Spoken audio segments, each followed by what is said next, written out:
Good afternoon, everyone. We're going to make a start. Thank you very much for coming. Just for a point of information, we're actually live streaming this afternoon. So we are using microphones for the whole afternoon. So welcome. My name's Hazel Clark. I'm Research Chair of Fashion at Parsons School of Design here at the New School. I also teach on the Masters of Arts in Fashion Studies, and at the moment for this semester, I'm also Dean of the School of Fashion. So just a little bit of background to the events this afternoon and to the next couple of days that follow. So this conference came about as a result of an invitation from colleagues at the Benjamin N. Cardozo School of Law at Yeshiva University, which is actually located opposite the Parsons building on Fifth Avenue. But this is our first chance to collaborate, and hopefully it will lead to lots more collaborations in the future. So for us at Parsons, this event, however, follows a trajectory of interest in fashion and politics, which has resulted in a number of events over the last 2 or 3 years. For example, last year we had an event called Fashion Praxis, where colleagues from fashion and fashion studies in Parsons had a day of conversations with faculty from a range of disciplines throughout the New School, having conversations around the concept of fashion as praxis, also stimulated by the work of Hannah Arendt, who, as I think many of you know, is a former faculty member at the New School. That continued a conversation that we had in 2002, in the spring of 2002, which was under the title of Dressing in a Dangerous World, which was a symposium we held here at the New School as part of, again, this wider exploration on the relationships between fashion and politics, which also came about from a convention the previous year run by the International Studies Association, which is where I first got involved at the invitation of a colleague here, where there were 2 panels on fashion and in terms of international politics. So these events have been very much the part of what we might call cross-disciplinary or interdisciplinary collaborations, which is, I think, a very exciting way to be working at the moment. But also part of, I guess, our project or our objective at Parsons and in the New School of broadening our definitions of fashion. And certainly the MA in Fashion Studies and the undergraduate and graduate programs in fashion design recognize that fashion is no longer just the subject of the lens, but it also provides a lens through which we can view the world. Fashion is very much concerned, obviously, with personal identity, but it's also concerned, as we know, with production, consumption, business, media, brands, celebrity, popular culture, the list goes on. As a result, fashion cannot be viewed without political dimensions. And as most people here will know, yesterday was Fashion Revolution Day, which is the commemoration of the 2nd anniversary of the Rana Plaza clothing factory disaster in Bangladesh. I think that's a chilling reminder, or chilling example of how the political dimensions of fashion are both vast and multi-dimensional. Fashion impacting humans on a personal and a collective level, and in so many ways. Fashion also has its own laws, which can be compliant but also transgressive, to reference the theme of tomorrow's conference at Cardozo. But today we'll focus on the regulation of fashion, and specifically on politics, law, and religion. And to do so, I'm absolutely delighted that 2 colleagues from London agreed to come and be our speakers this afternoon, Professor Emma Tarlo and Professor Reina Lewis. So I just want to say a little bit about them before they start their conversation, which will then be followed by some discussion, which I'll moderate. And I think you probably know their work very well, but if you will bear with me, I'll give you a little bit of background. So Emma Tarlo is Professor of Anthropology at Goldsmiths, the University of London, and much of her work over the past 2 decades has focused on issues surrounding dress, fashion, and body politics in the context of religious and cultural diversity. whether in Britain, Europe, or Asia. Her publications include Clothing Matters, Dress and Identity in India, and Visibly Muslim, Fashion, Politics, Faith, which focuses on the transformation in contemporary Muslim dress and fashion practices in Britain in the light of complex global politics. She's co-edited 2 volumes with Anneliese Moore, Muslim Fashions, which was a volume of the Journal of Fashion Theory, and Islamic Fashion and Anti-Fashion, New Perspectives from Europe and North America. And she's currently working on a new book, and she's been doing some research in the last week in New York, which is fascinating, on the global trade in human hair. And her fieldwork, as well as being in the United States, is also in Europe, India, and China. So that sounds just an incredible and really exciting project to look forward to. And also I welcome Reina Lewis, who's the ArtsCom Centenary Professor of Cultural Studies at the London College of Fashion, the University of the Arts, London. Her new book, which is about to come out, is Muslim Fashion, Contemporary Style, Cultures, and there's a flyer over there for it if you want to pick one up, which will be published by Duke later this year. She's also the author of Rethinking Orientalism, Women, Travel, and the Ottoman Harem, and Gendering Orientalism, Race, Femininity, and Representation.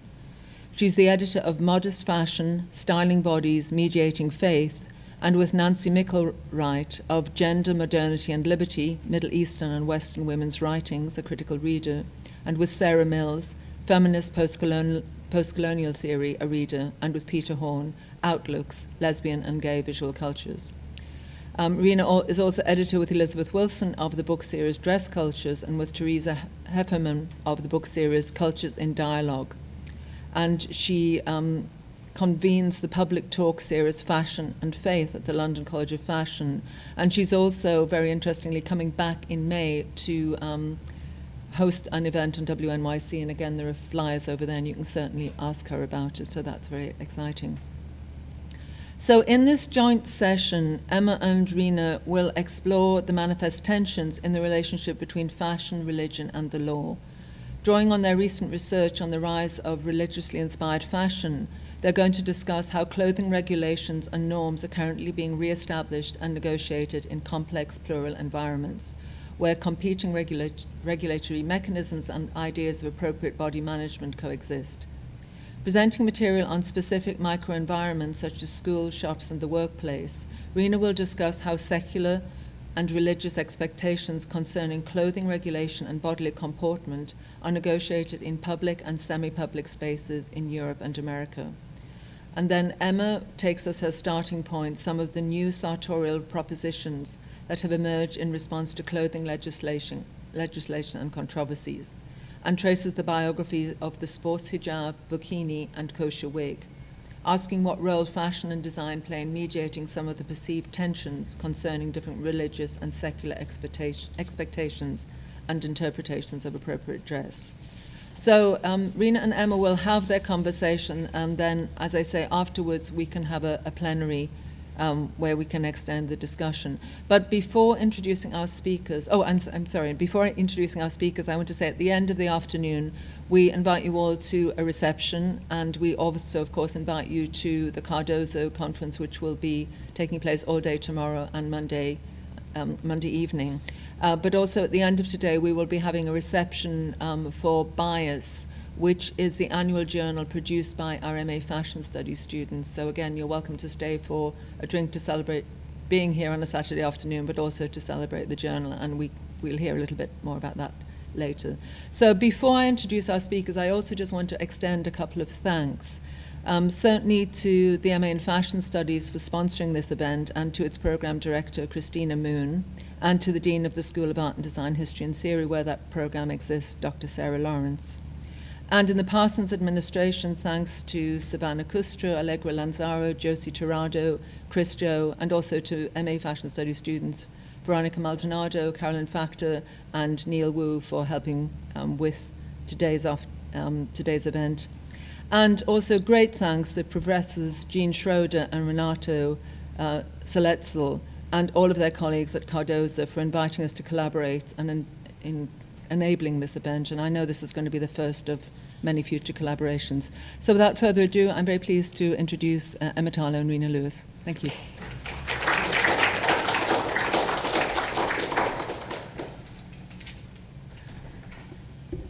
Thank you very much. So I'm Emma Tarlo, and I must apologise firstly for my voice, which I've had a very unpleasant bronchial infection, but I'm here. And thank you very much to Hazel for inviting us.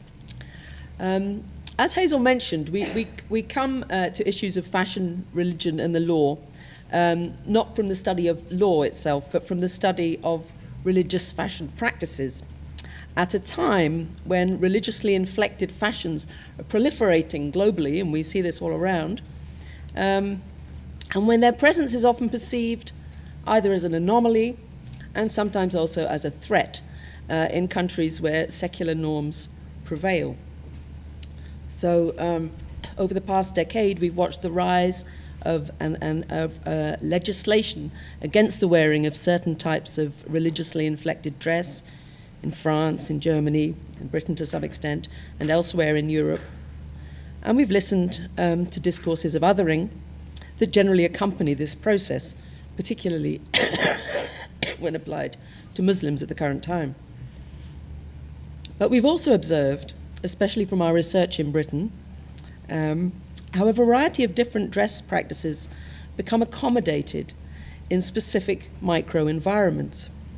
So although secular norms may dominate at a national level, at the local level, a variety of competing religious and cultural norms actually coexist, and at times compete, sometimes leading to subtle shifts in local regulatory mechanisms and practices, and sometimes leading to the invention of new sartorial propositions altogether. And it's these dynamics that we seek to address in different ways through our presentations.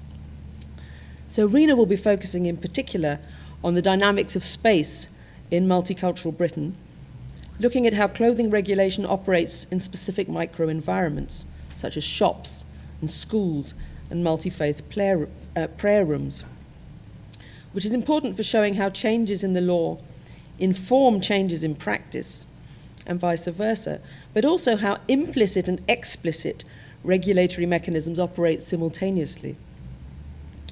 And what I'll be focusing on more is the dynamics of the relationship between religion and fashion, tracing in particular the biographies of new sartorial inventions that have emerged through the dynamic intersection of religious women's concerns with both fashion and faith. So central to my examples is the suggestion that clothing regulations serve not only to limit sartorial possibilities, but also to provide a kind of stimulus for new inventions. Viewed in this light, excuse me, new forms of fashionable religious dress should be seen not so much as attempts to circumvent religious prescriptions and regulations, as attempts to obey both the rules of fashion and the rules of religion simultaneously, sometimes with unexpected results, which stretch both religious and fashion norms and expectations. So I'm just going to begin with just a little bit of general discussion about sort of ideas of freedom and constraint in fashion and religion. So viewed from the outside, religious fashion seems an oxymoron. Religion seems to speak of rules, restrictions, limitations, interiority, and fashion of experimentation, of exteriority, and embrace of rapid change. If the former conjures up an image of tradition and social conformity, the latter evokes ideas of freedom and claims to offer opportunities for individual self-expression. But is this really so? Well, of course, we have philosophers of fashion, from George Simmel writing right back in the 1930s to Gary Watt writing today, which do, of course, remind us that fashion is also about conformity as much as individualism. When colours are forecast months in advance, materials selected and styles charted out for a season on a global scale, how much freedom does that actually leave the individual in selecting his or her clothes? Or to put it another way, if at any given moment in time, over half of the world's population is wearing denim jeans, as the anthropologist Daniel Miller claims, then what does that tell us about the dynamics of freedom and conformity concerning the clothing choices we make? So true, catwalk fashions do push the boundaries, but the unwearability of many of those fashions represented on the catwalk remind us that the catwalk is itself some sort of boundary marker separating the rituals of high fashion from the performance of everyday fashion realities. And so with fashion we face a contradiction, or at least a striking contrast, between the language of individualism and creativity used to describe and market fashion, the mythology of fashion, and the conformism that seems inherent to fashion as a concept. As Simmel pointed out all those years ago, the very idea of fashion hinges on the dynamics of difference and sameness, experimentation and emulation. For unless others are prepared to follow a fashion idea, it remains merely an aspirational proposition. In other words, a sort of fashion flop. So from this perspective, the history of fashion design is more about the persuasive power of fashion proposals and the economic and mediatic forces that help to make them convincing than about the artistic genius of individual designers. But I'm sure I'm speaking to an audience who already knows much more about this than I do. All of it is, to some extent, obvious. And perhaps that's the point. It's almost too obvious to be noticed, leaving us free to exaggerate the innovative nature of fashion and to imbibe its mythological claims to originality. And after all, fashion is much more seductive if we imbibe its mythologies. Now, of monotheistic religions, we can say the opposite. People who are not religiously inclined are prone to exaggerate the conservative nature of faith communities, whether Jewish, Muslim, or Christian. By extension, religiously inflected dress is perceived largely in terms of restriction, obedience, making and maintaining boundaries, repressing individualism, obeying patriarchal norms, following the rules. To outsiders, these rules seem the very antithesis of the apparent freedoms that fashion seems to offer. They tend to be perceived as dictates which force people to dress and behave in particular ways. How often do we read in the media of Muslim women forced to wear a headscarf? And, although often less, of Jewish and Mormon women made to follow the clothing restrictions of their faith. Yet when one goes back to the theological clothing prescriptions on which these ideas are based, we find that they're often highly ambiguous and open to interpretation. Hence the incredibly wide variety of different ways that Muslim or Jewish women actually dress, and the different degrees to which their identity, faith, regional, national, personal, and political affinities are visible from their appearance. So we see an absolutely huge range of things that still can be classified as Muslim or Jewish. So really what I'm trying to do here is just to unhinge the popular association of fashion with individuality and freedom of expression, and of religion with restriction on expression. Perhaps we might suggest provisionally that whilst ideas of conformity and freedom are inherent both in fashion and religion, their proportional and ideological weight varies.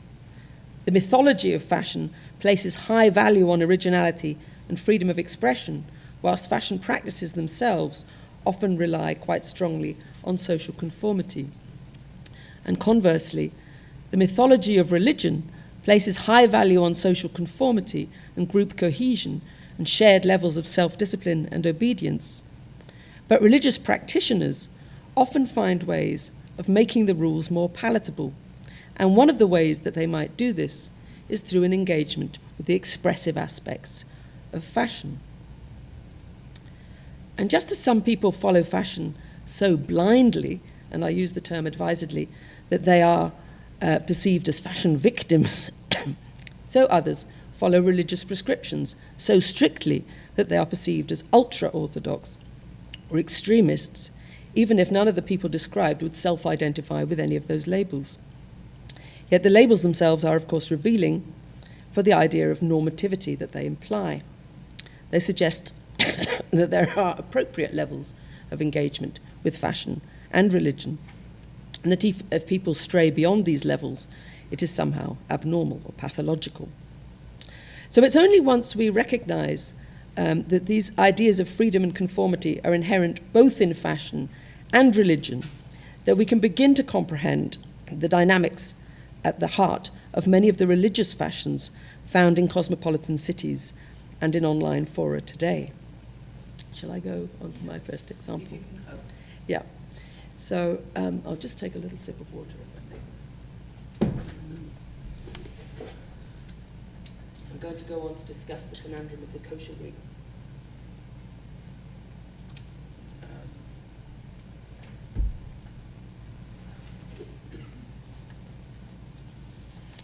Okay, so let's see if we can get on to... Here we are. Okay, so in recent decades, the choices of wig, or known in the Jewish community as shaitel, on offer for Orthodox Jewish women who cover their hair has proliferated. And today it includes a wide variety of custom-made, fashionable human hair wigs, as well as an increasing range of fun hair pieces, such as the eye band, which is a kind of realistic fringe of hair that you can just attach at the front, the cap wig, which is a cap which you actually attach hair to the inside of, a clip-on bunch, and even a U wig, which has an actual U opening here so that your own parting actually shows and allows the wearer to bring some of their hair over the top of the wig. This is actually at Rivka's hair salon in London, in North London, Jewish hair salon. So such wigs can be found in specialist shops and online stores which cater specifically to those Jewish women, some modern Orthodox, some from more traditional Haredi sects, who consider hair covering on marriage a Talmudic requirement, an act of modesty, and a mitzvah, an obligation which brings certain blessings, but who wish, nonetheless, to look fashionable and stylish. Such wigs rarely cost less than $1,000, and in fact they go up to a good $5,000, the more expensive range. And in addition, they're sent back and forth to the Scheitelmacher for a variety of procedures, from washing, conditioning, blow drying, dyeing, highlighting, low lighting, thinning, keratin treatments, volumizing, lengthening, styling, and repairing. So fashionable human hair wigs, as opposed to cheaper synthetic wigs, are an ongoing work in progress, requiring considerable amounts of investment of time, money, and aesthetic attention. Most Orthodox Jewish women who cover, with the notable exception of some of the Hungarian sects, such as the Satmar, who actually shave their head under the wig, most actually keep their own hair under their wigs. They therefore find themselves attending to at least 3 sets of hair at once, that is, their own hair under the wig, plus at least 2 shaitels, because you would always be able to take one back and forth. A few years back, some of the most expensive bespoke shaitels on the market in Israel and the United States were those designated as kosher wigs, replete with labels certifying their kosher status. But what exactly is a kosher wig? And what might its emergence tell us about the complex relationship between fashion, religion, and the law?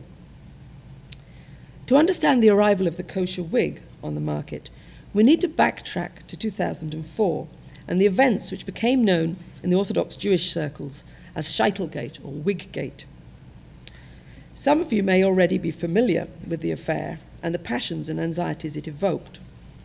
Some of you may even have witnessed or smelt the bonfires of human hair wigs that were ignited in Orthodox pockets of Brooklyn and up in Monsey and places, also Jerusalem and London Stamford Hill, in response to the ruling made by a respected authority of Jewish law, Rabbi Eliashiv in Israel, that human hair wigs containing Indian hair were not permissible for Jewish women's shaitels and should be destroyed. Why? Because the hair had the forbidden status of sacrificial offering to an idol. Since it was obtained at Hindu temples in South India, where pilgrims undergo ritual shaving known as tonsure, in fulfillment of vows that they've made to their deities. And this is a woman having her head shaved in India. The status of this Indian hair had for some years been a cause of anxiety in Haredi rabbinical circles. Its prohibition in 2004 came after a delegation of rabbis was sent from London to the Indian temple of Tirupati in Andhra Pradesh to investigate. And this is just a huge barber hall. There's actually 350 barbers employed at this particular temple just to shave heads on a daily basis. So there's 2 huge buildings like this. And these are pilgrims. So there's no space here for discussion of the contradictory theological opinions of rabbis, Brahmins, and Hindu barbers and pilgrims concerning the status of Indian hair and the meaning of tonsure, issues which have been analysed to some extent by religious studies scholars Fleming and Reed in a quite interesting article. But what concerns me here is not so much the fact of the legislation as the emotional and material responses to it. In the short term, the ruling about Indian hair was quite literally incendiary. Many human hair scheitels worn by Jewish women contained Indian hair. It was the most popular hair type in those wigs. I remember sitting on the bus that day, a modern Orthodox woman told me on North London recently, and looking around me and suddenly noticing that nobody had hair. There just wasn't any hair around. And then I got home and I heard about the ruling. People were hysterical, a London-based scheitel stylist recalls. They panicked. They were told they couldn't even have the wigs in the house. Such was the rush on scarves and snoods. This is in Williamsburg. Such was the rush on scarves and snoods as head coverings that some women in London even resorted to wearing swimming caps as an alternative type of head covering in the absence of suitable alternatives. And I was talking last week to some of the Korean traders who are normally selling hair to the African market and the African American market here, and they said suddenly they had Jewish women flooding into their shops and buying synthetic wigs, and they'd never had these customers before, and they actually ran out of the bob style completely in all the Fulton Avenue shops at this particular moment. So such responses become more comprehensible when one realizes, as David Landis recently pointed out, that idol worship is some sort of nightmarish other of Judaism, dangerous, licentious, and horrifying, and that the thought of intimate physical contact with anything associated with it was not only sinful but utterly repellent in a quite visceral kind of way. So one response to this ruling was a further tightening of the rules by some Haredi rabbis. Rabbi Dune, who had led the delegation to Tirupati in India, saw the controversy as a clear message from God that Haredi women should renounce wearing human hair wigs altogether. Interestingly, we find a similar radical response in some black Christian circles a few years later in response to films that exposed the Indian temple origins of Indian hair. So on Jesus Christ TV, transmitted direct from Houston, for example, we have a francophone African preacher has an online sermon which is actually entitled Le Cheveux du Diable, in which he berates black women for wearing the devil's hair and suggests that women are being attacked by demons in the night through their hair extensions. But whilst Jewish legal experts were, in 2004, exploring the possible need for yet more restrictions about head coverings, others, including wig sellers, entrepreneurs, and many wig wearers, were more interested in turning their attention to finding new ways of satisfying both fashion requirements and the latest religious legal restrictions. This meant getting rid of existing stocks of wigs, and I interviewed the head of Georgie Wigs in Brooklyn. He said, "I lost $400,000 in 1 minute with that ruling." He was furious. They had to get rid of their hair stocks. And they start looking for new sources of hair. Most of the sheitel sellers began selling wigs made of European hair. Some, like the USA, and some, like the USA-based Sevi sheitels, started inserting messages on their websites to announce their avoidance of Indian hair. But European hair was, and indeed still is, considerably more expensive than other types, owing to the fact that it's difficult to obtain. There aren't that many people wanting to sell it. So it wasn't long before astute shaitel firms were searching further afield for cheaper supplies of non-Indian hair, with many turning to China, where black hair could be bleached and dyed to suit European requirements.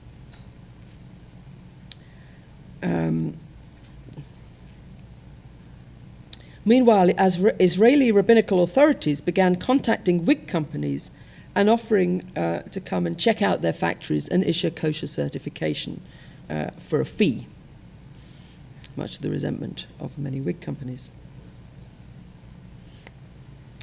So kosher shaitel, set up in China by the Ukrainian Jewish entrepreneur Ran Friedman, is one such company that emerged in the aftermath of Wiggate. Ran was already living in China, running a travel advice service for Jewish travelers and linked to a wide Chabad network, when he was approached by the head of the New York Shaitel Company wanting to shift production to China. Before long, he went into partnership with a Chinese wig factory owner in Qingdao, and Ran he likes to travel himself in search of hair supplies, obtaining the more expensive European hair from the Ukraine, and the cheaper non-Indian hair, mainly from Myanmar, Burma.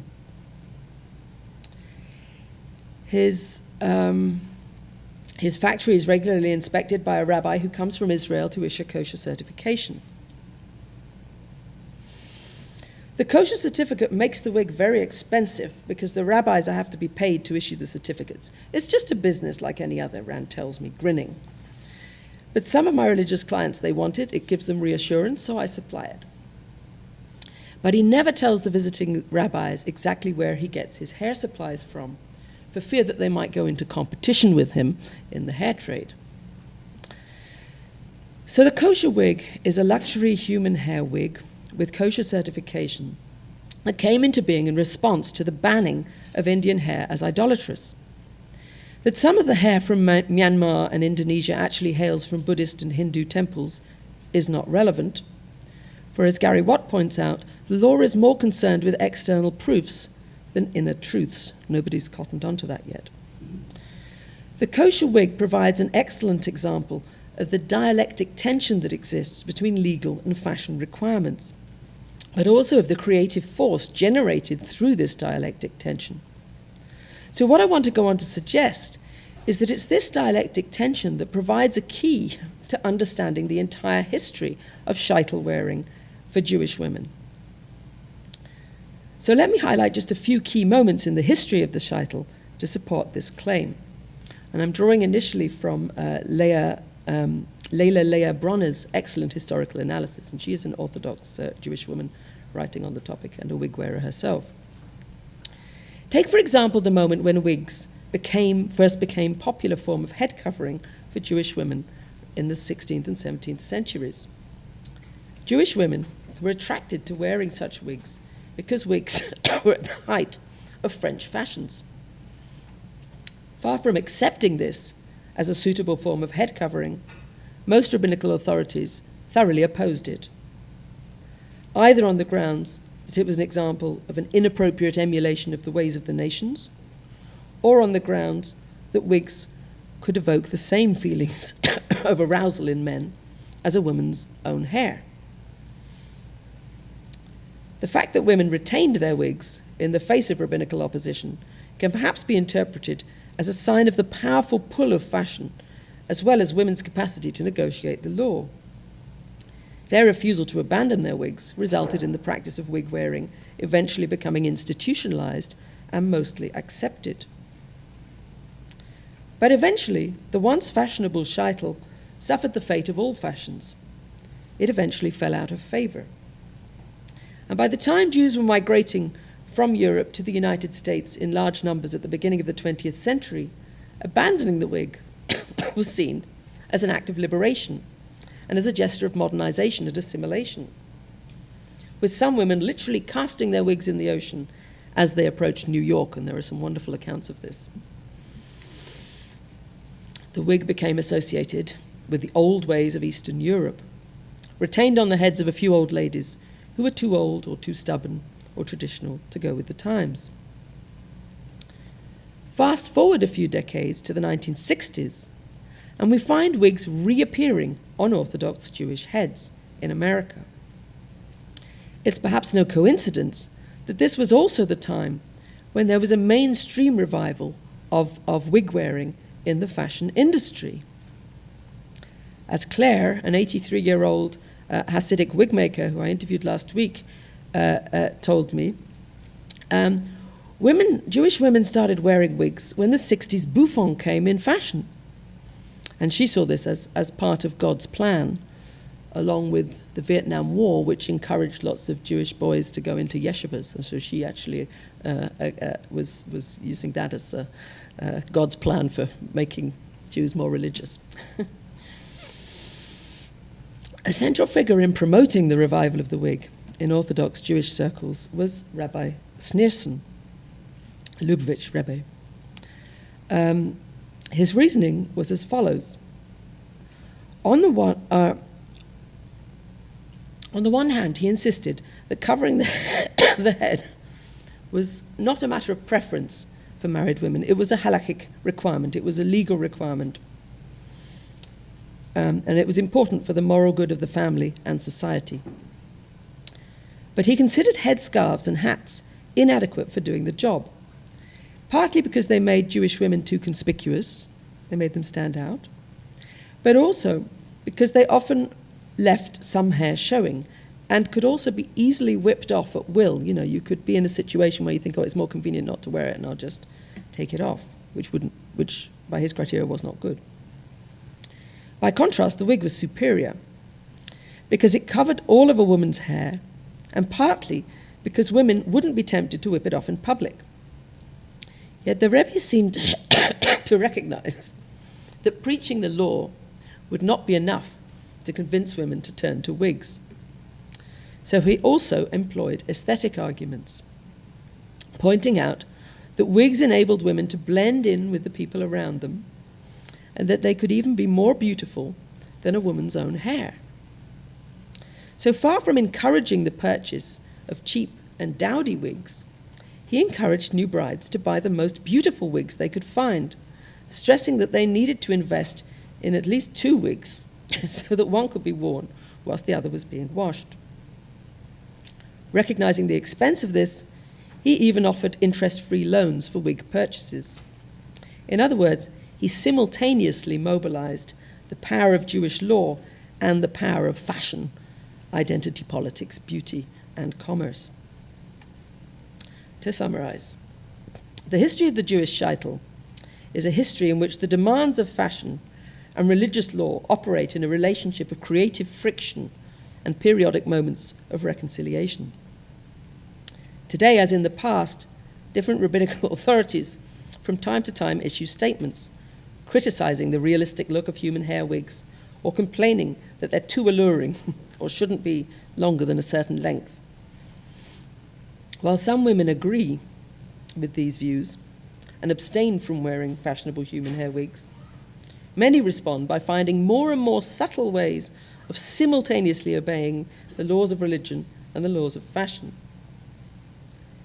In an astute analysis of the situation, the Chabad author Ariella Brown pointed out that if the stiff, old-fashioned shaitel of first-generation migrants to America acted as a potential barrier to assimilation, then today's shaitel, with its long and lustrous silky hair available in every possible shade, has become an important means of assimilation, covering Jewish women's natural hair, a potential source of difference and for some anxiety, with hair that better meets the American standard of beauty.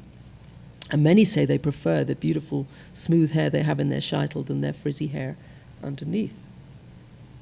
This is not to argue that all Orthodox Jewish women opt for the most fashionable wigs they can find. Some, particularly living in tightly knit Haredi sects like the Satmar in Williamsburg, are more conservative in their choices. Some paint the parting of their wigs to make sure that the wigginess of it is actually apparent. Others think hair an unsuitable head covering altogether and opt for cloth coverings, or wear hats as an added element of modesty. In other words, through their choice of headwear, individuals place themselves within subtly coded internal hierarchies of fashion and piety. But for many young women, especially those who were not brought up in Orthodox communities, adopting a wig is lived as a difficult challenge, a mitzvah that brings blessings through testing their faith and commitment, but one which many find the most difficult of all mitzvahs that they face. For them, fashion plays an important role in assisting their transition into sheitel wearing and enabling them to persist with the practice even if they do find it difficult. So returning to Rivka's salon in London where I began, much effort is invested in trying to achieve a natural look, from blending hair shades to dyeing false roots to make it look as if they got your false roots showing, to revealing one's own parting, inserting baby hairs, blending in a few strands of one's own hair. And if a wig still looks, excuse me, if a wig still looks too much like a wig, then it just requires more alterations. It's a constant work in progress. So I'm just going to end by introducing Natanya, a young beautician of Indian origin who adopted a wig on marrying some 2 years back. Her frustrations with the sheitels available led her to go into making sheitels herself. And she's learned the arduous and labor-intensive work of hand-knotting wigs through following YouTube demonstrations. So she's actually taught herself the art. And today she has a salon called Let My Beauty Shine in North London, where she offers a bespoke wig-making service, including wig rentals for special occasions. And when I visited her salon, she was busy inserting hair extensions into a wig of a young woman who felt that her wig was too frumpish. And she gets her hair supplies from a London-based Ukrainian dealer, although she worries that some of the hair that he's selling as European is in fact Chinese. And aware of the idolatrous status of Indian hair, she never buys it, but confesses that, and perhaps partly because she is Indian herself, that Indian hair is the hair that she prefers. Her way of dealing with this dilemma is to grow her own hair long enough so that she can cut it off and make it into her own wig. So now she's managing to make the kosher Indian wig. So if legislation suggests confinement, I'll suggest it certainly doesn't curb the spirit of invention. I'll stop there.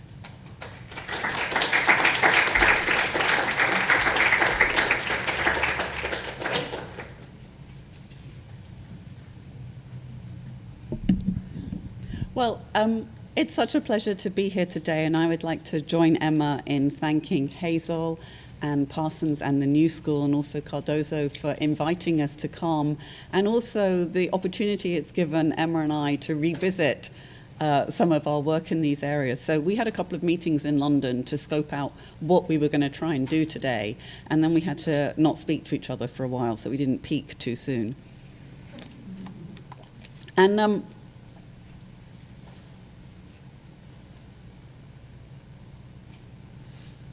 for my opening spiel, I want briefly to problematize further some of the key terms of our title: fashion, religion, law, and politics.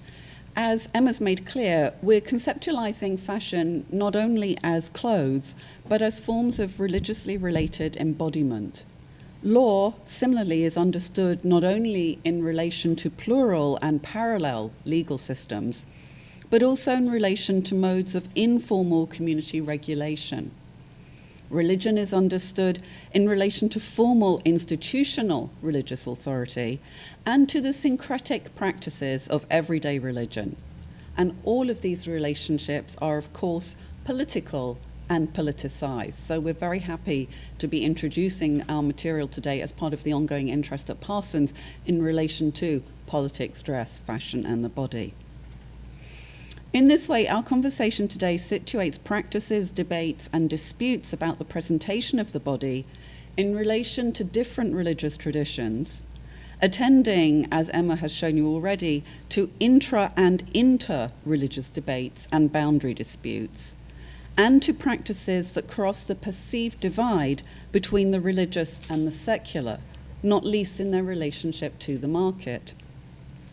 As spatialized socializing relations, the dress and body management developments we discuss are also all marked by the different local religio-ethnic cultures and secularities that they encounter. The pioneering cohort of Muslim fashionistas, to use a horrible but horribly evocative phrase, that we've been looking at in Muslim minority contexts are often second and third generation migrants.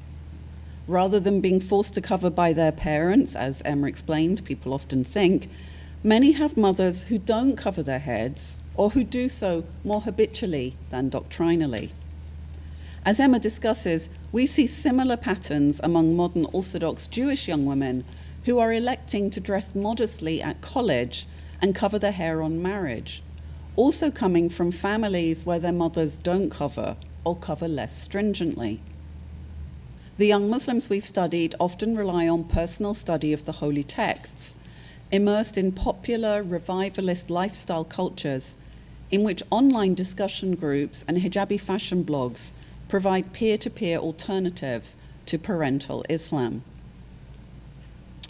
The prevalence of choice rather than adherence to prevailing community custom as the legitimation for forms of religious practice and modes of identification demonstrates that Muslim identities are being staged not only as inherited and ascribed by birth, but also as voluntary, achieved through personal confessional practice. This marks a blending with the Western Protestant Reformation conventions by which Christians must forge through confession their individual relationship to God. In contrast, for most Jews, birth confirms membership of the faith, whilst for Muslims, faith can be both ascribed through birth, sufficient for some, and achieved through conversion in a proselytizing religion. Young Muslim women and men share with their non-Muslim peers a project of self-actualization through personal spiritual quest. Yet also true across the faiths is that dress and body management, especially for girls and women, often provide the limit case for internal and external regulation of gender and religion.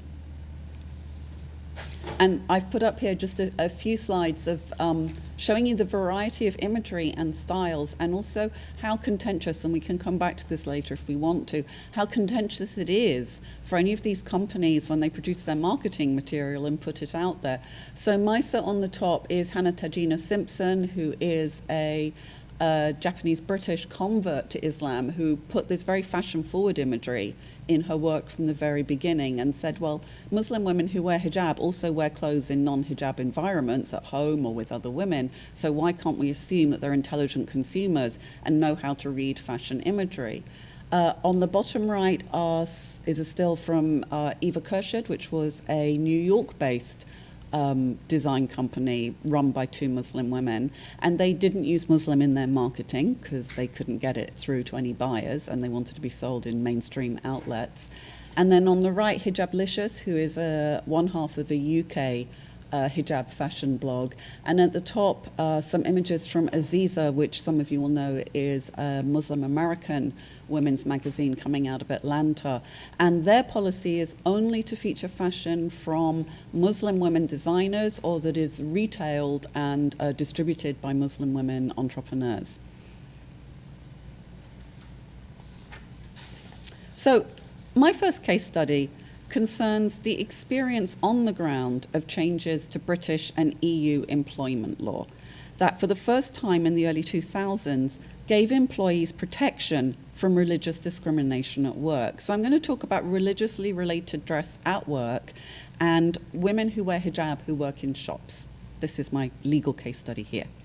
In 2003, the UK Employment Equality, Religion or Belief regulations brought the United Kingdom in line with the European Employment Equality Directive of 2000. This extended legal protection to cover discrimination, quote, on the grounds of perceived as well as actual religion or belief. Some of you may know that previous UK legislation based on race and ethnicity could provide protection only to Judaism and Sikhism, the two religions that were established in law as an ethnicity. Now, since 2003, legislation requires employers to permit the expression of faith or belief as defined by the employee and to make reasonable adjustments to facilitate this. Disputes in court cases revolve around definitions of reasonable in each case. So this was the first time, Islam obviously is not an ethnicity. This was the first time that Muslims were able to be protected under the law against discrimination on the basis of their faith. I wanted to investigate how the then new regulations were working out in high street fashion retail. This is a sector that relies on young women shop clerks to sell product to young women consumers. With most companies imposing a staff dress code, what happens when the body that represents the brand is wearing a hijab? My interviews were carried out between 2005 and 2010, a pivotal moment during which employers, employees, and service providers were gearing up for the shift from an equal opportunities to a diversity framework under the new legislation. This was also a moment in which a number of high-profile court cases had focused public attention on the comportment and adornment of the dressed body.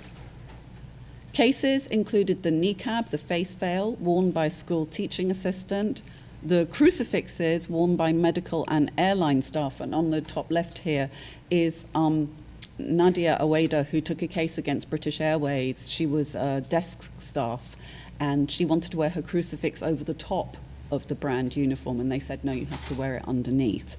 And the debate there centered on whether the crucifix was required or was a matter of personal interpretation, or chastity rings worn by some school students. These debates mainly centered on disputes over health and safety, the ability to perform physical tasks, and compliance with corporate uniforms. The only case that centered on an employee's ability to embody the company's aesthetic ethos through her appearance was that which was brought by the hijabi Muslim hairdresser Bushra Noah in 2008 against a small North London salon that had turned her down for a job as a hairstylist. The employer, Sarah Desrosiers, on the right here, claimed that the visible hairstyles of her employees were essential for advertising the salon. Now, Noah lost her claim of direct religious discrimination because the employer's decision would have applied equally to any person who covered their hair, whatever the reason. But she did win on indirect discrimination because other Muslim women who covered would similarly have been disadvantaged. Academic studies of retail increasingly conceptualize as central the aesthetic labor of employees, mediating the links between commodities and consumers as companies seek to achieve brand distinction. Reliant, as Witts, Warhurst, and Nixon explain, on, quote, the mobilization, development, and commodification of employees' embodied dispositions, aesthetic labor can privilege those who arrive with preferred subjective class dispositions or body types. Notorious on this front in the United States and abroad, of course, is Abercrombie and Fitch, who have previously been in the press for refusing to hire people with disabilities. This year, they lost a case of religious discrimination against hijabi Samantha Elauf, and I just clipped from the internet their page about diversity from their HR pages on the website. Not only does the company make aesthetic labor an overtly central plank of its retail plan, I figure you've all seen the beefcakes standing outside, the topless guys who stand outside their stores and you can have your photo posed with them, whatever the weather, they aren't wearing a shirt. So it's overtly a part of its retailing plan, but it also appears to welcome controversy as part of its brand communication strategy. Oh, okay.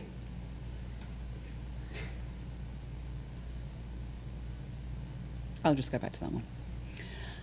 Clothes and accessories that mark the wearer as Muslim or as belonging to any religious community bring religious embodiment into considerations of aesthetic labor. Making faith visible on the secularized space of the shop floor actually might pose a risk, an employment risk, But for Muslim shop clerks in multicultural urban locations in England, forms of Muslim cultural, ethnic, and religious capital may in fact allow hijabi women to preserve, in some cases even to enhance, the value of their aesthetic labor. Throughout fashion retail, employees need to demonstrate cultural competency with the codes of fashion relevant to their sector. Who here's ever worked in a fashion store? Okay, so some of this might be familiar to you then. As Joanne Entwistle has demonstrated in her study of Selfridges, even senior staff acutely feel the need to look right in order to demonstrate, she says, through bodily enactments and expression, their aesthetic capital to designers and competitors. Lower down the food chain, on the shop floor, the same requirement to have and display embodied fashion capital applies to shop clerks. As Pettinger explains, retailers understand, quote, that geography affects taste for fashion and that the precise market niche is subtly different in different areas, and they recruit accordingly. For hijabi shop workers, I discovered, location is key to the ease with which they're recruited. In Bradford, in northern Britain, with a large and youthful Pakistani Muslim population, 18-year-old third-generation British Pakistani Aisha wasn't even looking for work when she was recruited when shopping in a branch of Dorothy Perkins. Her cool ensemble, including hijab, was exactly the image the non-Muslim store manager wanted to project. Aisha said to me, "It was just one of them things. I just went into the shop, literally, and the lady said to me, 'Oh, you look like the perfect sort of person we need to be working in this branch.' And they were admiring the way I looked and the way I dressed. They liked that I looked slightly different, I think." Looking different in this instance did not mean looking Muslim. It meant looking trendily Muslim.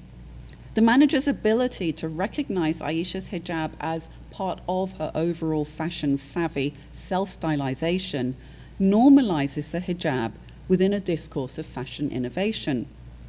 This transcends an affirmative action approach in which the hijab would have registered primarily as a religious symbol. In this northern English location, Aisha's modish modesty counts as cultural capital. Soon she was promoted with extra responsibility for visual merchandising. She was frequently advised customers who, she told me, say I represent the shop well in the sort of clothes I wear and how I present myself. The capacity of the hijabi body to be a cool brand ambassador is understood by workers to be reliant on cultural competencies that are socially and spatially specific. Naila, a 22-year-old graduate who worked part-time in the mid-market apparel store Next in Bradford also, argued that this was, quote, something that's quite specific to Bradford. If somebody from out of Bradford came, they wouldn't expect to see it, but I think in Bradford it's just normal to see a Muslim girl wearing a headscarf. People are used to seeing the wide range of how Muslim girls dress. The presence of visibly Muslim staff can be a bonus for the shop, especially when faith combines with ethnicity and multilingual staff. So Naila, a second-generation British Pakistani, can assist non-English speaking customers. She says she's often hailed with "Assalamu alaikum" by older ladies and older guys. She can also accurately interpret the unspoken concerns about modesty that underlie some customer inquiries. She tells me, "Sometimes you might get other girls in headscarves coming up to me, and they might have a dress or something in their hand, and they might say, 'Oh, do you think this is all right? Is this too see-through? Would I need to wear something underneath it?'" I spoke to management as well, and speaking for the store, managers and directors in human resources and employee relations were almost unanimous in presenting the company as already in accordance with the spirit of the new regulation. And I should say that all of the HR and ER directors that I spoke to spoke on a condition of that I kept confidential the name of the store. So we worked out a descriptor. And I'm not putting up pictures of the shops because that wouldn't be fair, although it's extremely tempting. But most of them came from the shops where the shop workers that I spoke to worked. So I was managed to pair that up with most of them. None of the HR and ER directors saw any reason why wearing hijab should be a problem, often expecting that hijabis would be self-selecting about where they applied. as was the case elsewhere in fashion retail.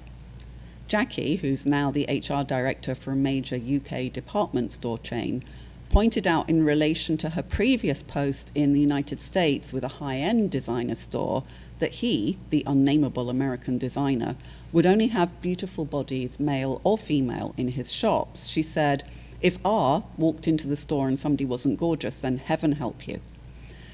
It was quite typical in retail, she noted, for bodies not considered appropriate to be selected out during stages of the recruitment process.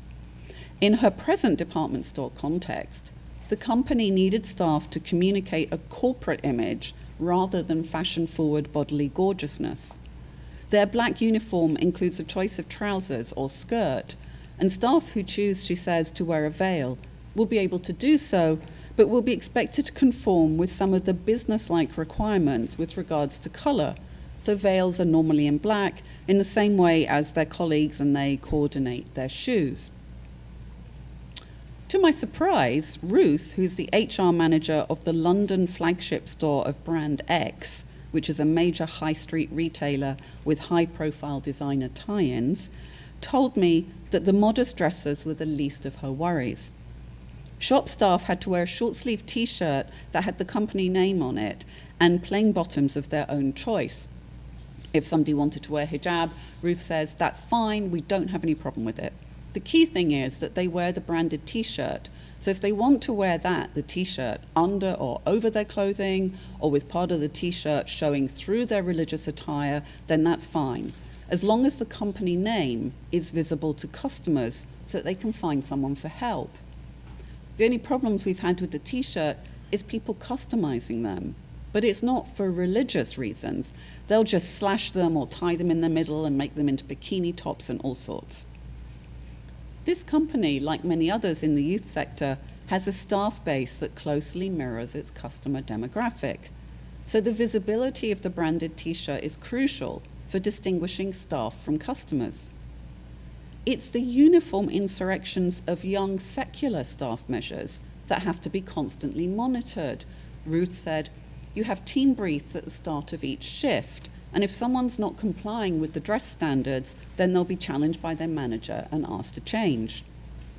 Now, it's a fashion-forward store, so they allow for a measure of individual interpretation of the dress code. They want their staff to look cool.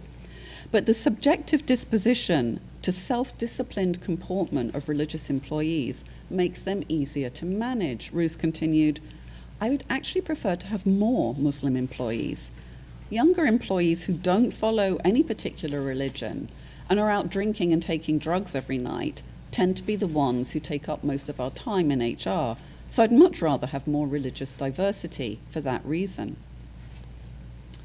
In the visually loaded climate of fashion retail, any significant style change can make one feel conspicuous. But for Muslim women who decide to transform their appearance by beginning to wear hijab, the workplace can feel especially daunting. 27-year-old second-generation British Pakistani business studies graduate Maliha was very happy in her job as an assistant laundry buyer at Selfridges. She said it was my dream job.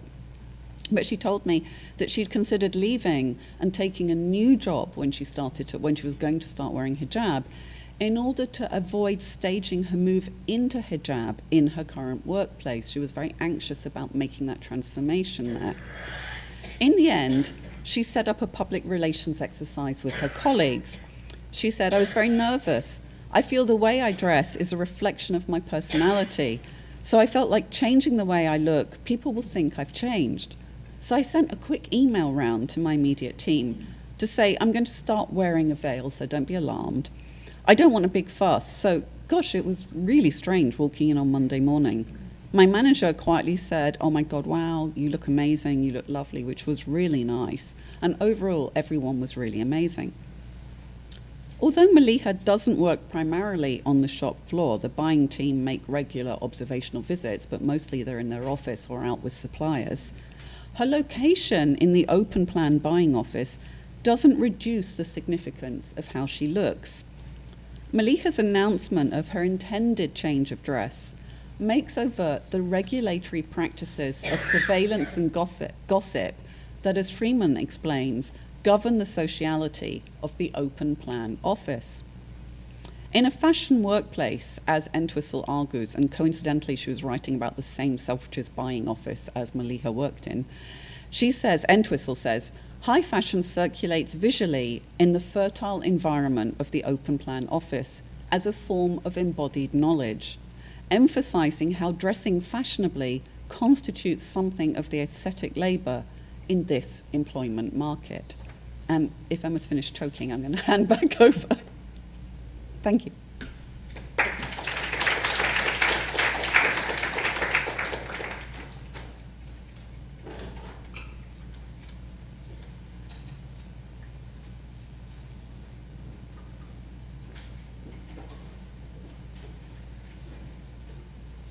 Thanks, Rina.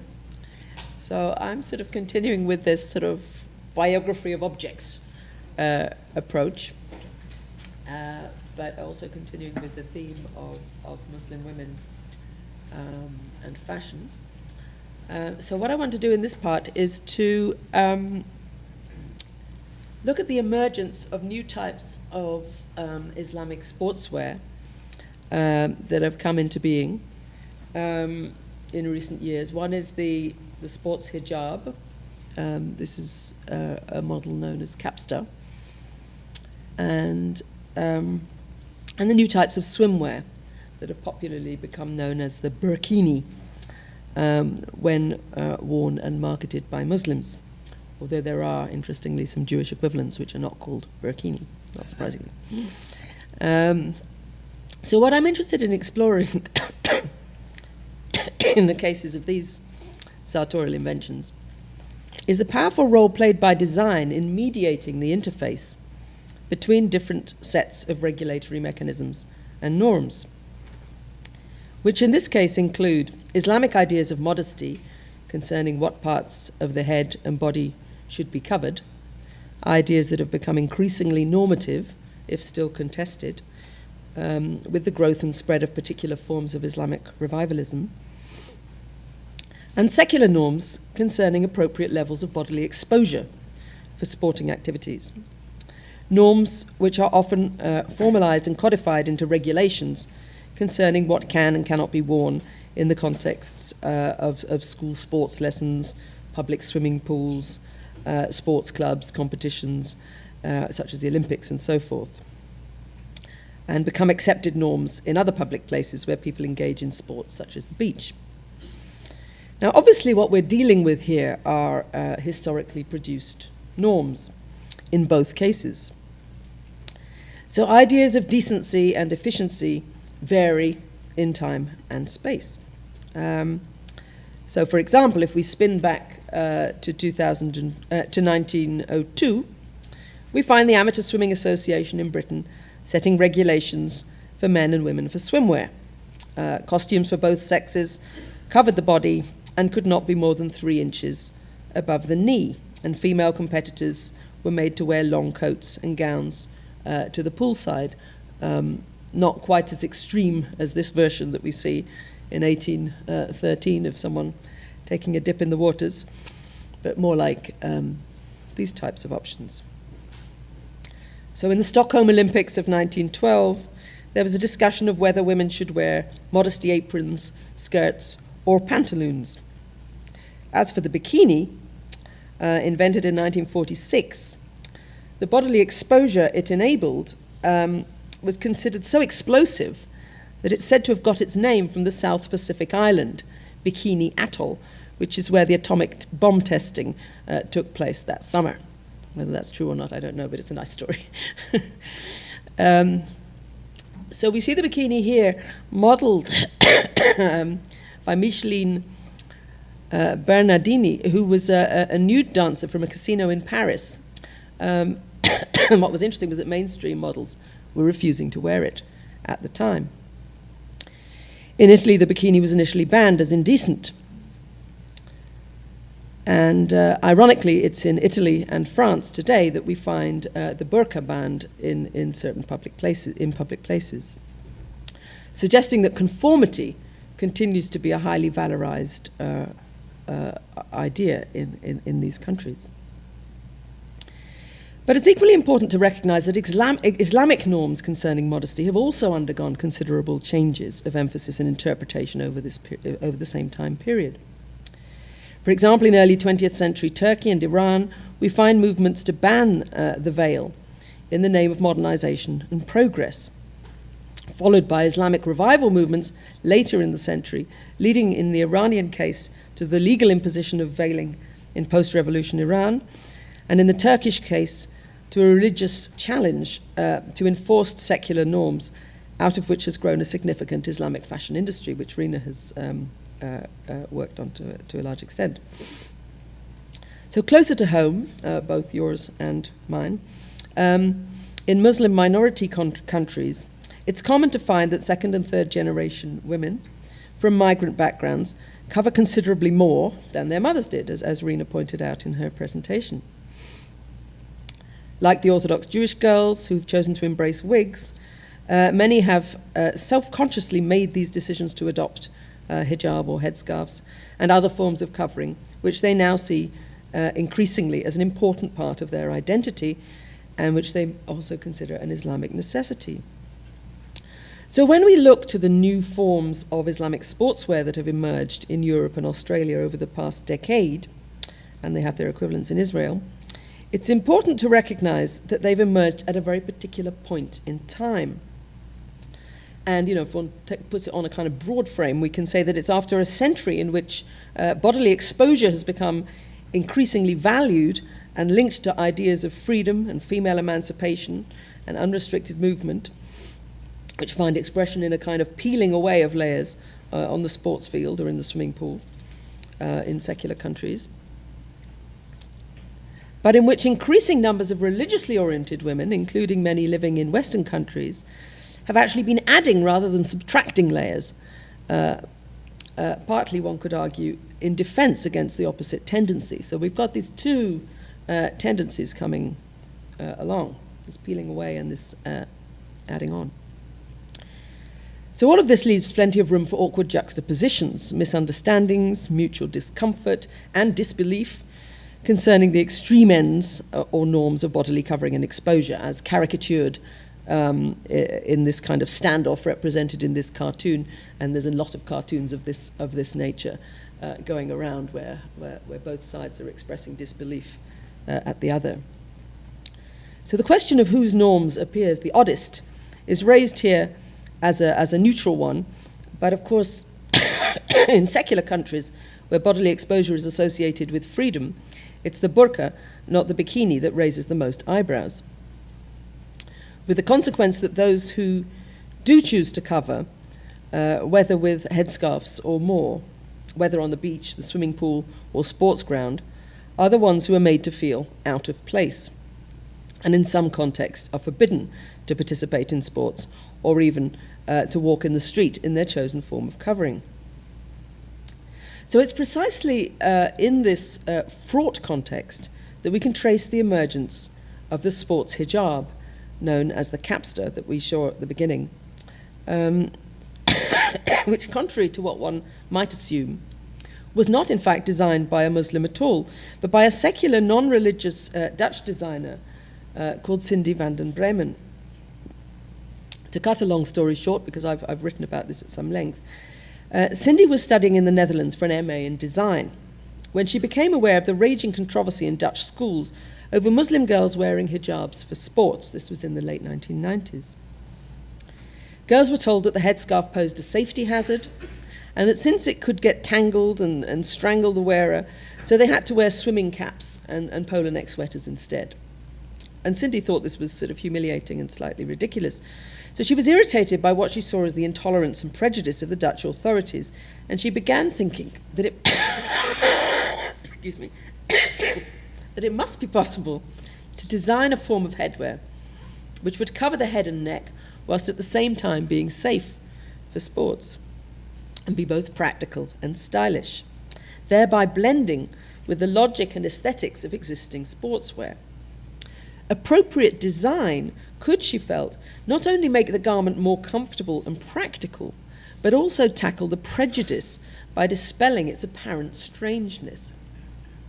I wanted to rid the hijab of its traditional associations, she told me when we met some years ago. And so a long process of research began.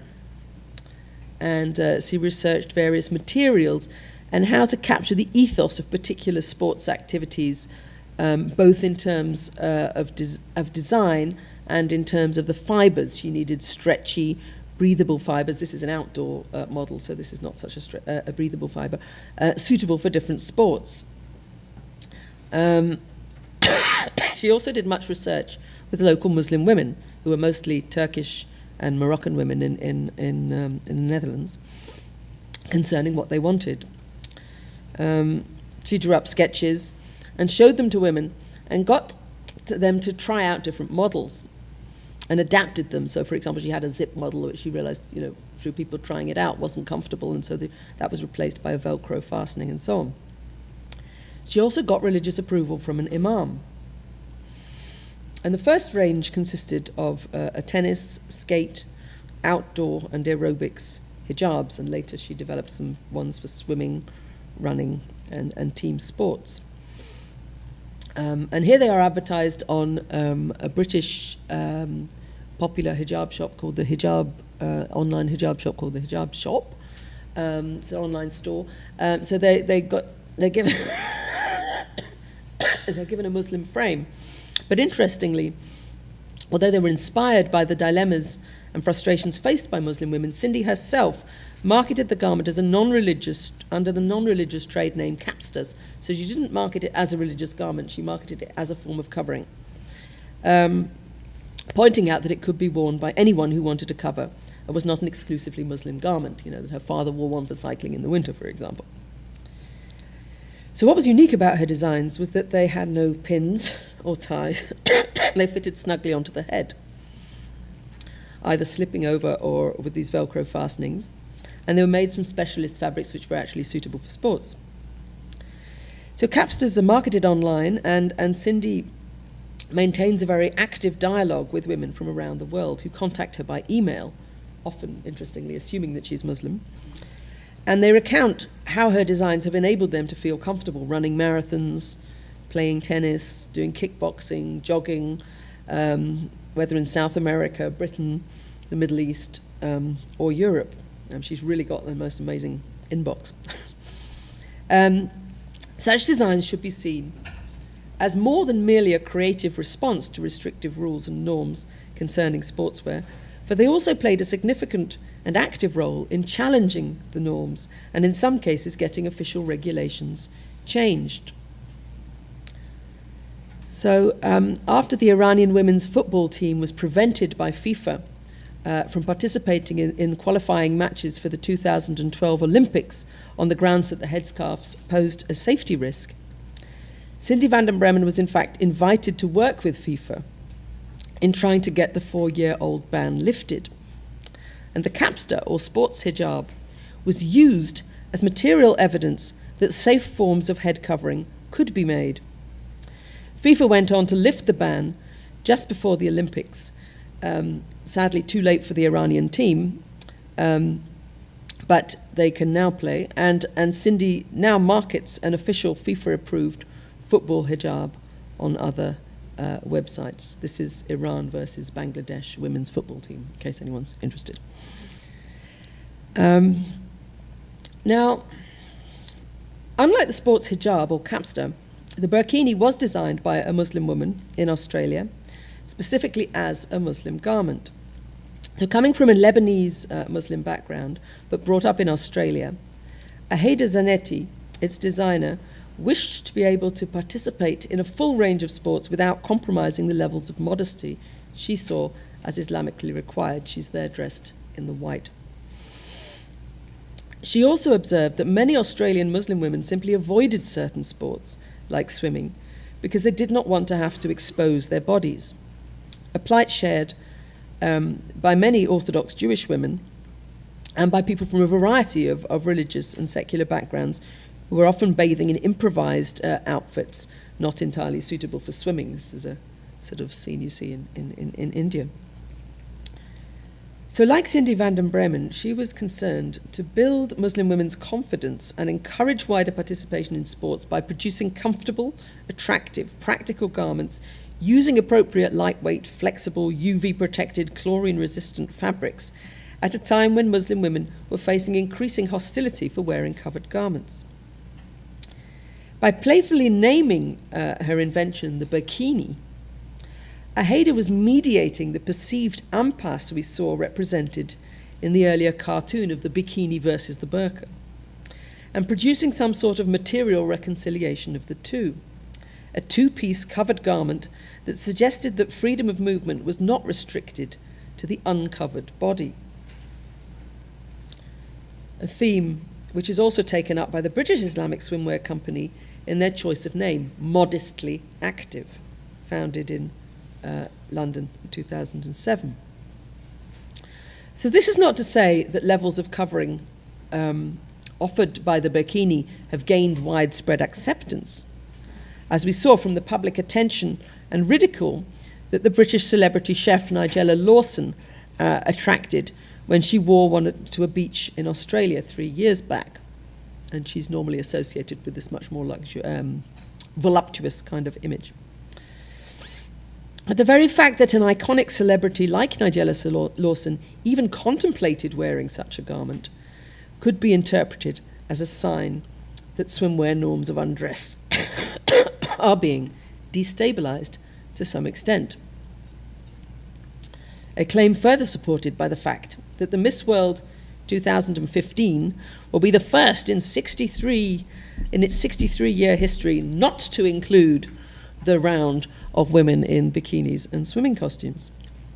Hardly feminism's most major victory, but nonetheless indicative of changing societal norms. And whilst burqinis are sometimes met with hostility and suspicion in public swimming pools in Europe, and there's a very nice article about this by Pia Mingati in one of the books we've edited on Islamic fashion. There is at the same time increasing recognition that the brevity of much swimwear can be oppressive to all sorts of women, requiring rather complex levels of body management. And this is a rather crude cartoon, but you get the point. What both the sports hijab and the burqini do is expand the range of sartorial possibilities open to Muslim women and others who wish to cover through recognizing and catering to the bodily norms and privacy requirements of significant proportions of the population whose sportswear needs were previously unacknowledged or unmet. A large part of their success lies in judicious design, which aligns these products to contemporary sportswear fashions whilst maintaining distinctive levels of covering. So since its invention in 2003, the burqini has attracted massive public attention, and new companies have grown up marketing equivalents in Turkey, in the Netherlands, the USA, Britain, and Dubai, and there's probably more of them. Meanwhile, in Orthodox Jewish circles, we find equivalent companies such as Aqua Modesta, Sea Secret, and Hydro Chic, as well as finding that some Orthodox Jewish women are seeking inspiration and sometimes even buying goods off these Muslim websites, which is something we might pick up on, something Reina and I have both worked on in other contexts. So it's not that new forms of Islamic fashion or modest sportswear take the sting out of politics and religion, but rather that they mediate what are often perceived as contradictory norms and expectations, offering a politics of presence, the power of which lies partly in its pleasing form. And I'll pass over to Reina again now. Thank you very much, Emma. I'm going to take the last 15 to 20 minutes to go to two other spaces, forms of regulation, and then end up back in the stores. So in my first case study, I looked at how religiously marked bodies operate in and impact on the ostensibly secular space of the fashion retail environment. And for my last segment, I'm going to focus on two spaces which are overtly marked as religious: the faith school and the workplace prayer room. The numbers of both of these spaces are increasing in a context where the last two British governments have promoted the embrace of religion in public provision and politics, so both under the Labour government and under the Conservative and Liberal coalition government we have at present. The unintended consequences of the increasing and increasingly acknowledged presence of religious providers in welfare, education and health will be a key part of my new research. So allow me please to share with you now some more exploratory ideas in progress, and I will very much look forward to benefiting from your responses and insights as I develop this material. So first of all, faith schools. School uniforms and religion are often in the news in the UK, mostly when school students want to wear something different to what is permitted by their school. Often these cases concern non-faith schools, such as the case of Shavina Begum, who, as Emma has discussed at length, eventually in 2006 lost on appeal her case against her high school in Luton in the British Midlands. She had wanted to wear a jilbab, a long robe, to school, rather than the uniform option of shalwar kameez that the school had established after negotiating with local Muslim and South Asian communities. Begum felt that the jilbab, the robe, better distinguished her Muslim piety than the shalwar kameez option. More recently, last autumn, a 16-year-old Muslim student chose to leave Camden Girls' School in North London when they refused to let her attend with her face covered by a niqab. Previously, she'd worn a hijab, a headscarf, and that hadn't been a problem, but the niqab, the school wouldn't allow her to wear that. Now, cases like these receive massive press attention, out of all proportion to the potential representativeness of the incident, and the same can be said about the cases about accommodation at work in terms of faith and belief for employees. But the day-to-day accommodation of religion and belief often goes under the radar. But so too do the many ways in which dress regulations are resisted and adapted, and the ways in which wardrobe rules impact on the presentation of other sorts of bodies, not just the students, who come into the school's orbit. In Britain, where many of us have grown up wearing and often hating school uniforms, does anyone want to guess why I still to this day can't wear navy blue? There is a widespread acceptance of the premise that uniforms encourage good behaviour amongst school students. Now, there's no evidence to suggest that wearing uniforms does anything about discipline in schools, but it hasn't gone away. But with the increase in faith schools, uniforms are often asked to do more than simply ensure that students are neat and tidy and easily recognisable. For faith schools, uniforms may serve to ensure adherence, or at least the appearance of adherence, to religiously related codes of conduct and modesty. If the British public is largely immured to the loss of individual choice inherent in the imposition of schoolwear for children, what about the ways in which dress codes are being used to regulate the behaviours of adults who find themselves within the school environment? As well as teachers or parents or support staff, faith schools with dress codes also impact on adults who only occasionally enter that particular school, such as schools' inspectors. Last year, Ofsted, the Government Office for Standards in Education, provided school inspectors with a guide to voluntary amendments to their dress and behaviour that they could consider when working in different sorts of faith schools. And I've given you two extracts, what they say about Jewish schools and Muslim schools, and this is a long document. I wanted to find out if the inspectorate, I would like to find out if the inspectorate writes its guidelines as if their team are normatively Christian. What about a school inspector, for example, who is a self-consciously pious Muslim woman, but who doesn't consider it necessary to cover her arms? Does it ask something different of her to accommodate a voluntary dress code as a courtesy when she enters a Muslim school in her professional role? The ways in which religiously related school dress norms develop, achieve compliance, and face resistance are not restricted to faith schools. In non-faith schools, especially those whose intake is largely monocultural, local community norms can produce a de facto dress code, policed by student peer groups in the playground and parents on the pavement. In fact, when dress rules are not formally regulated, the norms can be harder to resist. I have lots of anecdotes about women who alter their clothing when they visit their children's faith schools. And this can be both their regular school or children who are going to, for example, a madrasa class in the evening or Jewish religious instruction classes in the evenings or on a Sunday. But particularly if their kids are at a regular, if at their day school is a faith school.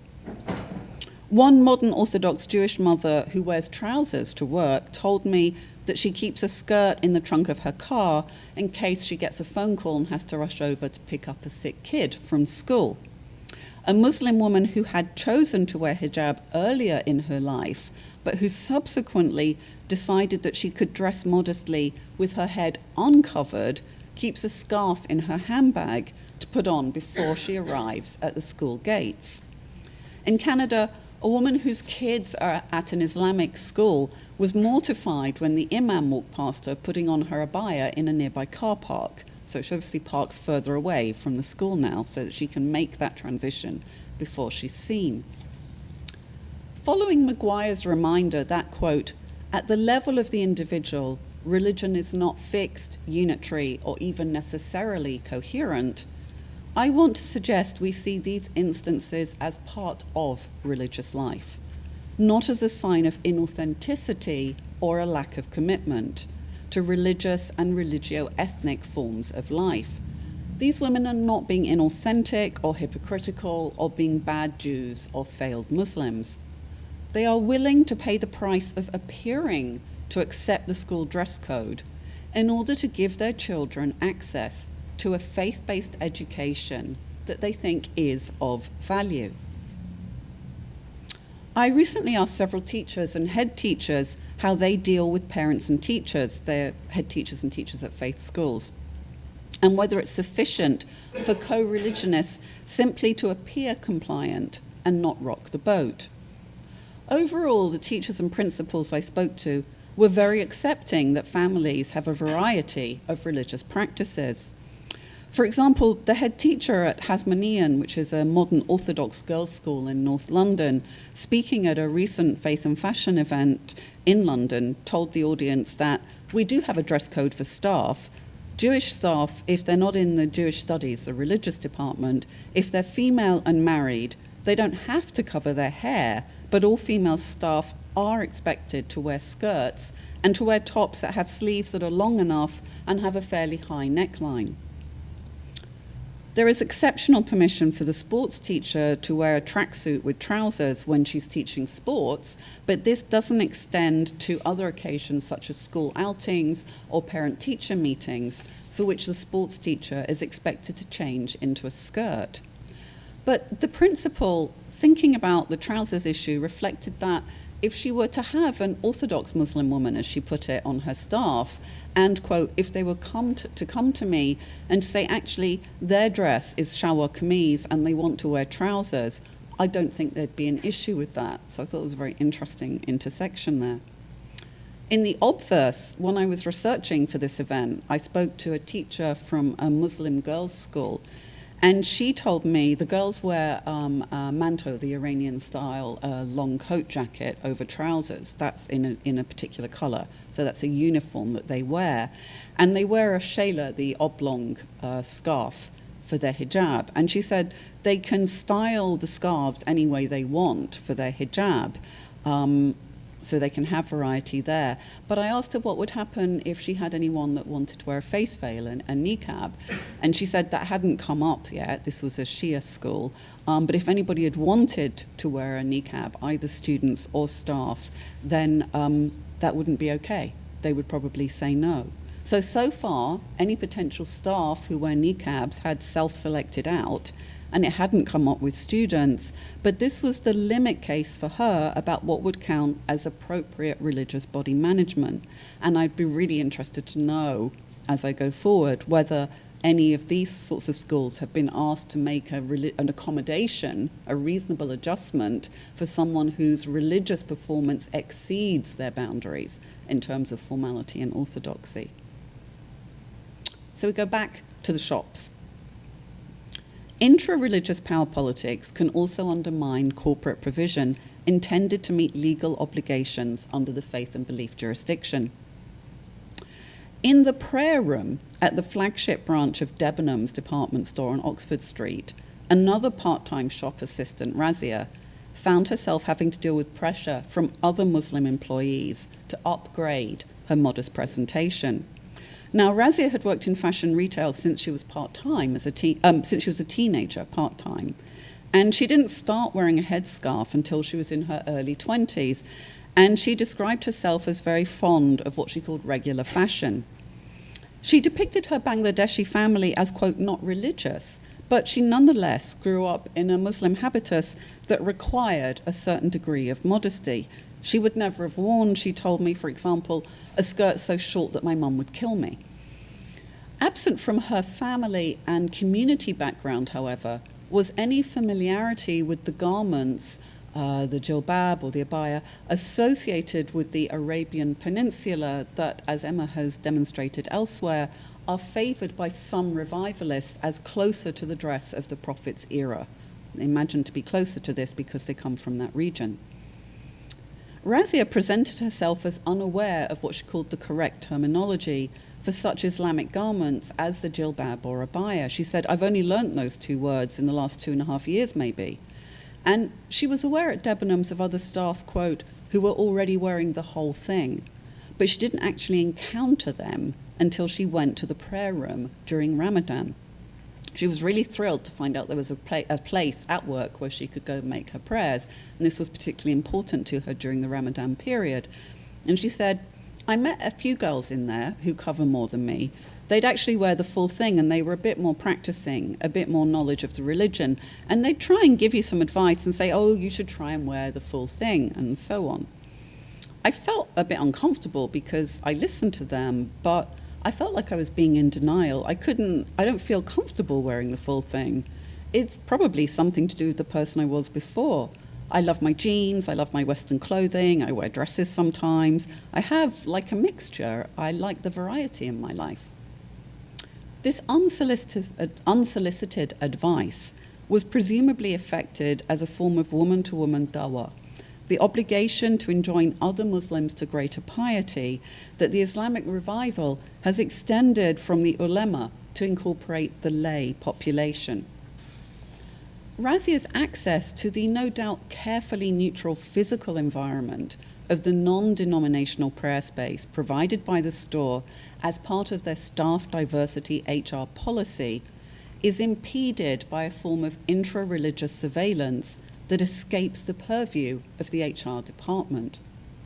Razia decided not to relinquish the prayer space, and she found a way through it. She said, I got used to them telling me these things, and I said, yes, thank you for the information, I really appreciate it. And then I carried on as I was. So it didn't overdo my power of what I wanted to do. In the store's multi-faith prayer room, Razia faced the sort of Islamist progressivist narrative. First the hijab, then a jilbab, then a niqab, then gloves, and so on, that young people most often report encountering in college and university Islam societies. In the workplace staff facility, Razia uses a pluralist conception of religious practice to find a way through an intra-Muslim border dispute about what constitutes correct or authentic hijab. Her apparent deference to the other women who are presented as having more religious capital, she describes them as more practicing, having more knowledge, allows her to demonstrate respect whilst rejecting their attempt to define Islam. And it lets her quietly continue with her mixture of everyday religion. It is, she says, variety in my life, blending Western clothing, rather than a progressivist narrative towards more clearly defined Islamic dress, or the full thing, that supports her in, she says, my power of what I wanted to do. And we are then going to segue to do what we want to do up here now. Thank you very much. Okay.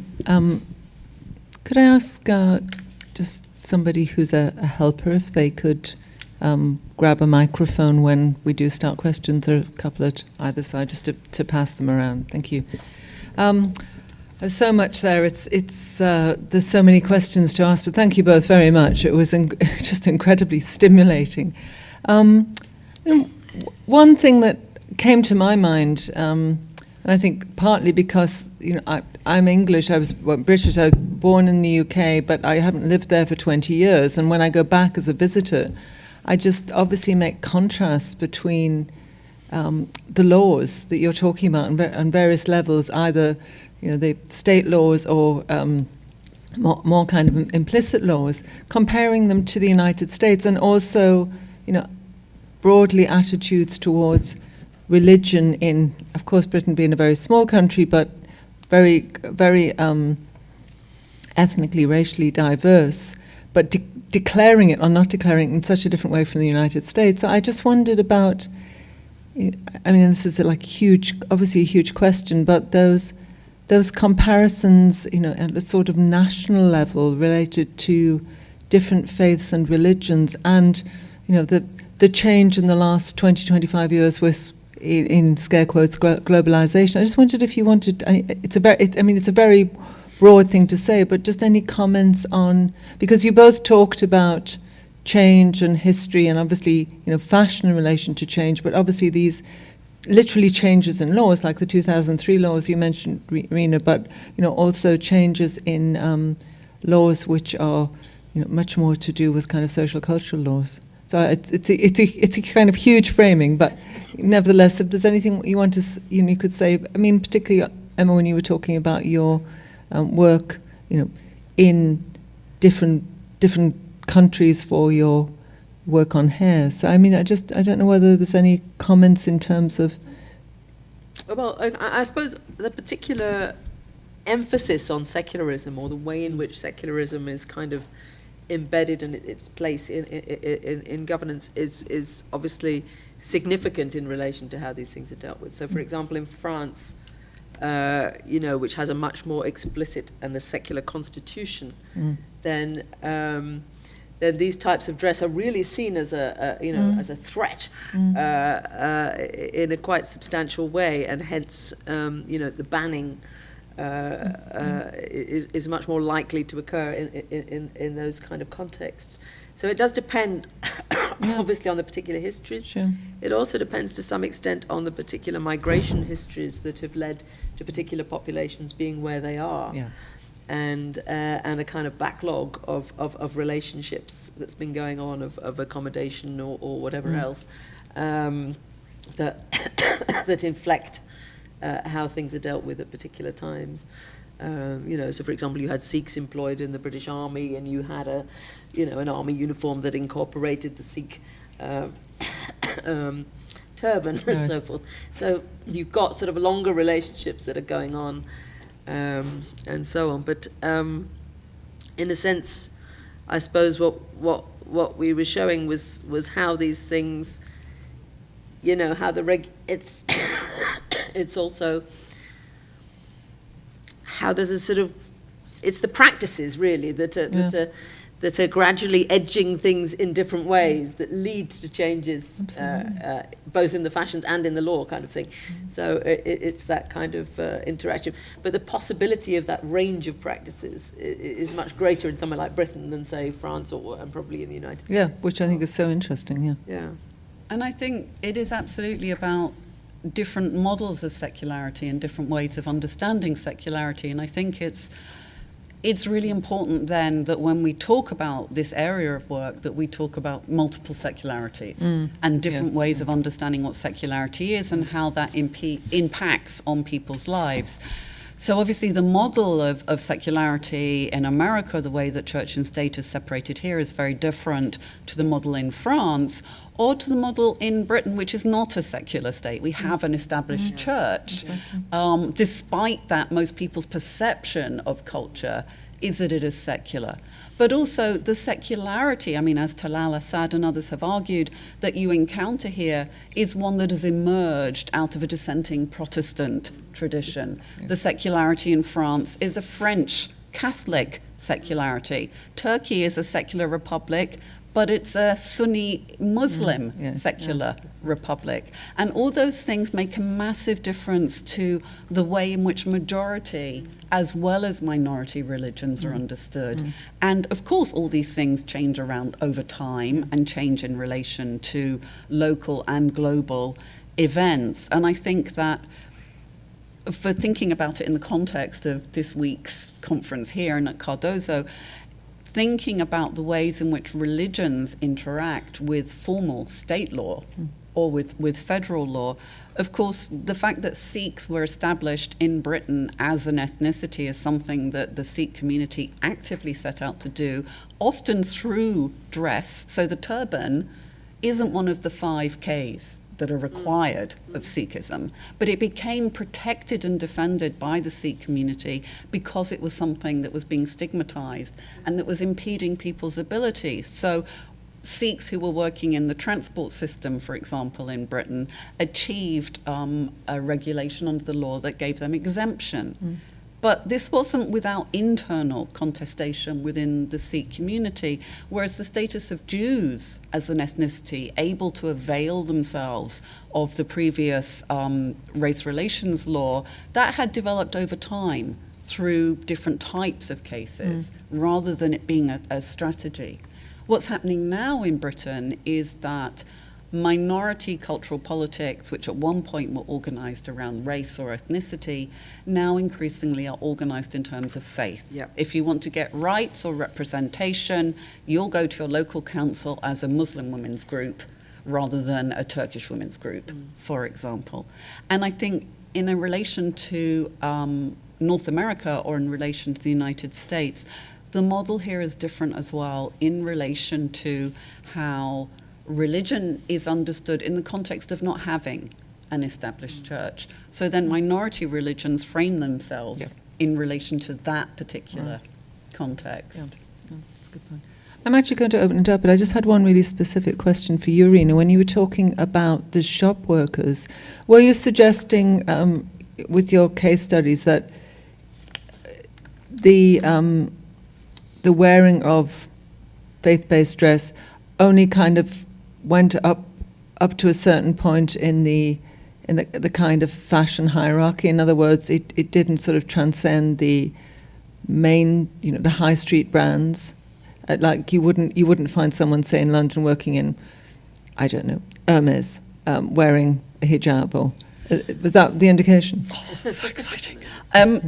I think that most of the people I spoke to were working in the high street, and I particularly wanted to look at young women because it's been a youthful phenomenon. I think what I was hearing about fashion retail is that sense of having to be the right look body. You won't get hired if you're fat, for example, at one of the high-end stores. Right. There's much more selection of the right sort of body that higher up the brand it goes. But also it's regional. But I think it varies, and I think there's a sense in which some of the higher end stores are now training their staff in cultural awareness in relation to different cohorts of consumers. So there were stories in the press 5 or 6 years ago that Harvey Nichols was recruiting Russian-speaking staff because all the Russian oligarchs and their families were coming over shopping. And then in the last few years, Chinese-speaking staff and all staff, often this cultural awareness training, and I know this is something that's happening Monday evening, there's a talk on this theme, will go for the lowest common denominator. So, give the credit card back with 2 hands because that's going to be more appropriate for Asian consumers. Whether they're waking up to the fact that actually having staff that understand Muslim dress cultures is going to happen, I don't know. I have seen, if I tell you this, you mustn't, oh no, we're recording it, I can't say it. I have seen in a high-end London department store a woman wearing hijab. Interesting. And I am hoping to be able to speak to her but it's not something that I've seen a lot of. Interesting. I mean, that also, the way that the kind of an establishment deals with culture in terms of cultural acceptability. Wasn't there something recently in London about renaming London landmarks, giving them all Chinese names? This was some sort of funny tourist thing, I think. I didn't see Yeah, that. no, I think there was something to attract Chinese tourists. So, I mean, I think the whole realm that you didn't focus on, although Emma focused on a different way, the whole realm of the commodity as well, and the commodity and sales and capitalism, and, in terms of the acknowledgement or not, be it real or superficial, of faith is extremely interesting. Think, one of the things is, in terms of fashion, the high-end stores are still very reliant on the global super rich coming from the Gulf. Yes, exactly. And people talk about Harrods Hajj, people coming and shopping pre-Ramadan, for example, and so on. But they're not really thinking about homegrown Muslims, because they're not necessarily having so much money to spend. So as with, other minority groups, people often feel they're not being well served by the fashion industry. Yeah. Excellent. I'm going to open it up for questions. If somebody could just hand the microphones around, please. Lady in red. Okay, well, firstly, nice to hear some familiar accents in New York. Thank you both very much indeed. That was the whole presentation was a really helpful reminder that religious dress generally is subjective, contingent. It's constantly subject to negotiation, and it's really helpful for us to be reminded of that, so thank you very much. I have two questions, and because it was a kind of joint presentation, I don't really mind who answers. My first question, you seemed to use the terms fashion and dress and fashion and clothing pretty much interchangeably, and I was wondering if you differentiate between them, and if so, how? And the second thing I would like to kind of investigate really is one of the things that we know about fashion is that it's associated with femininity and with women.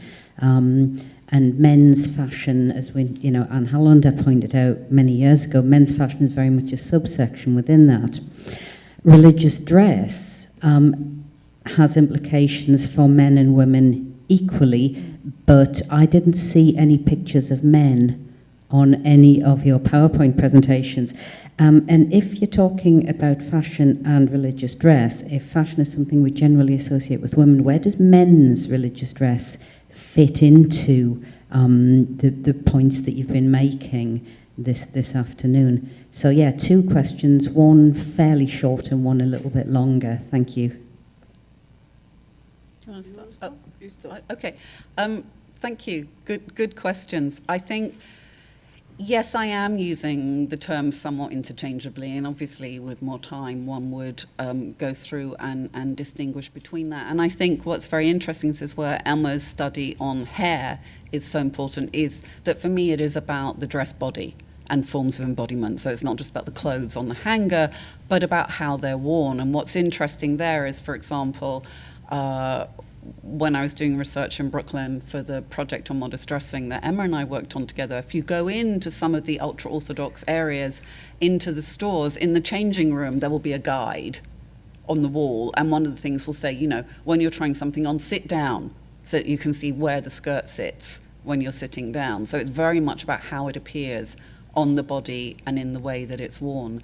And I think also in terms of fashion, I'm very interested in how the changes in the fashion industry, particularly globalized modes of production and distribution and digital fashion media technologies, are actually facilitating the ways in which modest fashion, as we've both written about, have emerged as a niche, any niche market can flourish in these conditions, but also how conversation happens between faiths and between territories. So we can come back to the media side of things. Men, yes. Most religious cultures that have codes of dress and body management have codes that apply to men. But very often, and especially in diaspora contexts where it's a minority religion, It is women's dress and behaviour that is most highly regulated and contested. So women very often bear the burden of representation, as they do for clothing that signifies ethnicity. So you might see a woman in London walking along in what Razzie would have called the whole kit, with a man next to her wearing contemporary sportswear, although he may have a beard, perhaps. We did do a faith and fashion session on men's fashion, so I can talk to you later. That's available as a podcast.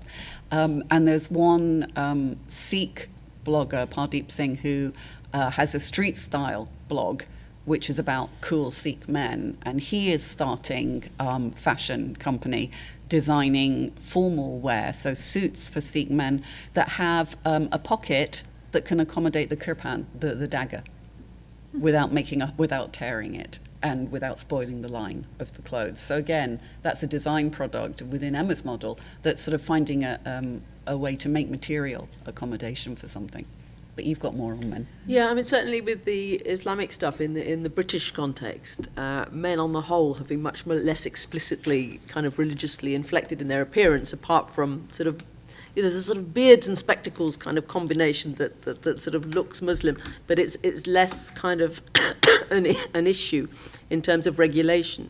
Having said that, there have been some attempts to create Islamic fashions for men, and some companies trying to explicitly develop kind of trendy but covered, so modest male outfits that they also hope to be able to sell well in the Gulf and things like that as a kind of British fashion. And there's an extent to which in developing those things, they are saying, they're saying, well, look, the women are doing all of this and they're doing all that, and actually we must sort of catch up with them.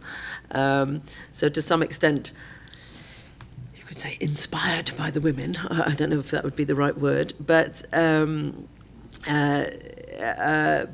the whole, the men, there's more resistance to wearing kind of what might be regarded as ethnically or religiously charged dress in your mainstream everyday life for the men.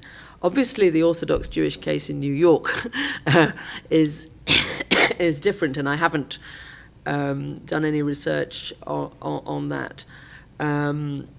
Although, interestingly, one of the wig makers I interviewed last week was actually making beards for men, for Hasidic men with hair loss. Because in a context where it is so important to have a beard, not to have a beard is a very significant thing. So she was using yak hair to create beards and payos that you could attach $950 for the set. So not cheap, but yeah, it's I mean, it would be very interesting to do a study of Orthodox men's dress in New York. I don't know if anybody has done it. I don't think it would be for a woman to do it, because there's also an element of access in relation to what things you have access to in research. And that's partly what's shaped what we do, but I think it's also because women's fashion is such an enormous thing in itself that the men do tend to get a little bit left out, I would say. I think if I can just come back for a moment as well, one of the things is that mostly men can find what they need in the stores. So the driver that you can't get what you need, that if what you want is a long line skirt, but that doesn't have a slit in it or isn't transparent, women often find the product they want is harder to find. Somebody who has done work on this is Barbara Carol Goldman, who's done work on the Hasidic men's wear a little bit, talking about the ways in which what type of hat you might wear is also sort of in the gift of your rabbi. You need to have permission to wear certain forms and so on. So those sort of intra-community negotiations. And I suppose the other thing, coming back to your first question about fashion, dress, clothing, is that what I've been looking at are religiously related dress practices that are done through relationship to what we might crudely call mainstream fashion. So, for example, I have been looking at the Amish. Now, Amish clothing, of course, changes, just as Mennonite plain dress changes in relation to global fashion trends as well and to wider social changes. But it's about clothes. So Hasidic men's clothing, whilst it has changed over time, is also designed specifically to be distinct to mainstream fashion, whereas what women are doing is making an engagement with it. So that's one of the key demarcations. That's a good point. Please.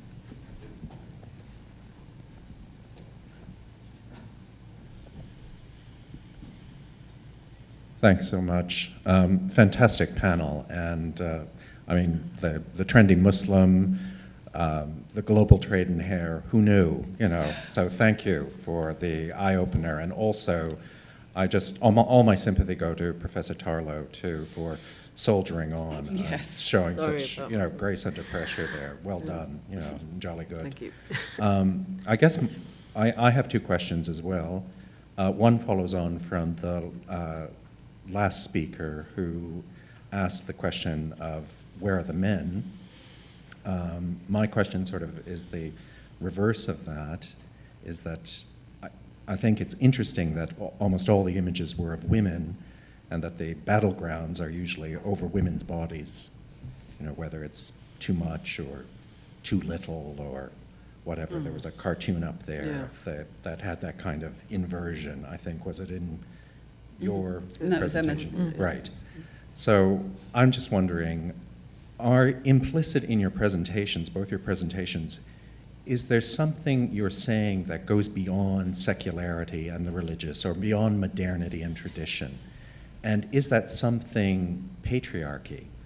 And if that is the something, then I wonder where a feminist analysis is in your presentations, and why is it that woman is always the symptom in this sort of problematic? That's my first question about Just a small one then, yeah. gender. Yeah, just to cheer everyone up. The second one goes to class and to the relations of capital. And I was really struck, Professor Lewis, when you were talking about the trendy Muslim and just how easily commodified the hijab becomes swept up in the sort of ideological relations of production. But it's not surprising given capital's origins, and I'm thinking of Weber, who links it specifically to the Protestant work ethic. And the way the company was describing not just the trendy Muslim, but the sober, hard-working Muslim. It sounded like, this is the postmodern version of Calvinism. So this is sort of a Weber redivivus. But the problem with capital is it may start with faith, but it ultimately hollows it out. So you end up with the other post-Christian employees who are not as disciplined, not as sober, not as manageable or assimilable into capital. And I'm wondering if this is going to become the fate of the trendy Muslim or the aesthetic wig wearer. Is there going to be a hollowing out of faith here so that the hijab or the wig become these empty signifiers that are part of this, circulating hysterical economy that deals basically in nothing and where everything solid melts into the air? Fantastic questions. Could I ask people to tell us who they are as well, because we don't know you all? All right. I'm William McNeill. I'm a professor of law at the Griffith Law School in Brisbane, Australia. Oh. Wouldn't have guessed that. Thank you for being here. Do you want to start? I think it is about patriarchy in many ways. But and where's the feminist analysis? Well, the problem is the feminist analysis fragments, doesn't it? And in a sense, you have the Jewish feminist, you have the Muslim feminist, and so on and so on. And in trying to look at the sort of subtle nuances of how people deal with the patriarchy, I mean, obviously you're looking at, the regulation about the wig. It's difficult not to see that as a patriarchal regulation, the going to the rabbi to justify whether you can do this or that and the other. I mean, it's all caught within a structure of patriarchy for sure. But I suppose what I'm interested in doing is looking at the subtle play that people have against the rules, so that although, yes, the patriarchy's there, people are always finding ways of kind of making it their own and finding a space for maneuver. So that's what I try to sort of focus on, the texture of that, rather than the fact of the rules, because it's almost too obvious if, in a way, in what can one say? But what is interesting is how people find ways of negotiating it and making it something different from just a rule in that sense. So I suppose that's what I'm interested in trying to do.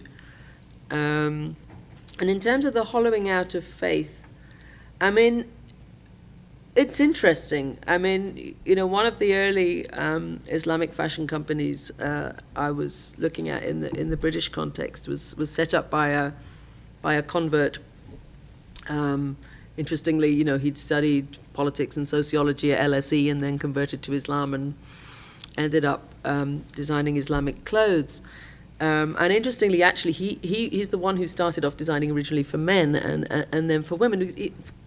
Men, what he found was when he was wearing the men's clothes, is that people just looked at him as a foreigner, not as, you know, it didn't have the religious message that he wanted, because people just saw him as a foreigner because so many men were wearing Western clothes, so it didn't really have the same effect, and he's concentrated more on marketing female clothes. But his argument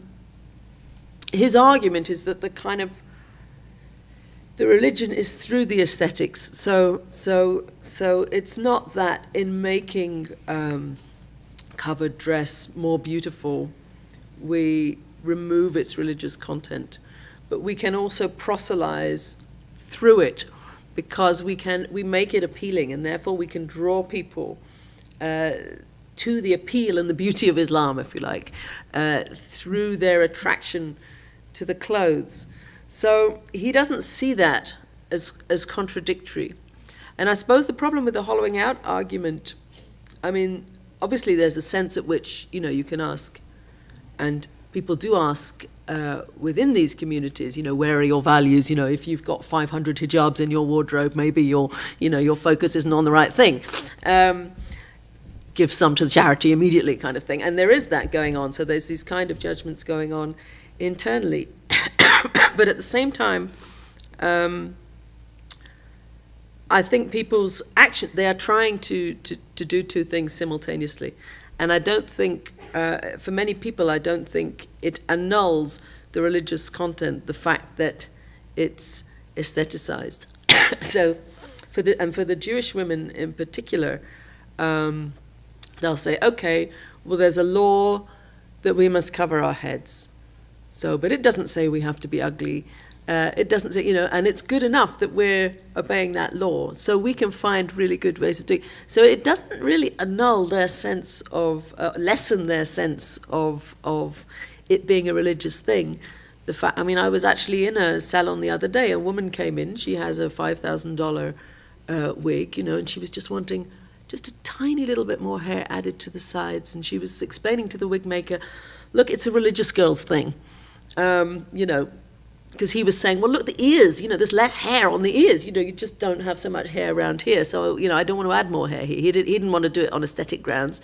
And he was going, it's a religious girl's thing. And so he said, okay, I'll take it in and I'll give a few more hairs and so on. So he'll accommodate that. So, you know, the fact that she's paying £5,000 for it and putting all this concentration on the highlights and the this and that and the other doesn't lessen the fact that for her, it's a religious thing. Strangely, perhaps. Thank you, William. Two great questions, which, as with our previous questions, go to the big topics here. And I suppose also for me, bring me up against what are the limit cases for me in doing this research as well. So, you know, I don't want to present myself as the poster girl for consumer capitalism. I don't think shopping is going to bring about world peace. But I do think that living in this world, as we do, for those individuals and groups who feel disregarded by consumer culture, that's also very hard to live with. That can also be very difficult. You know, I work in central London.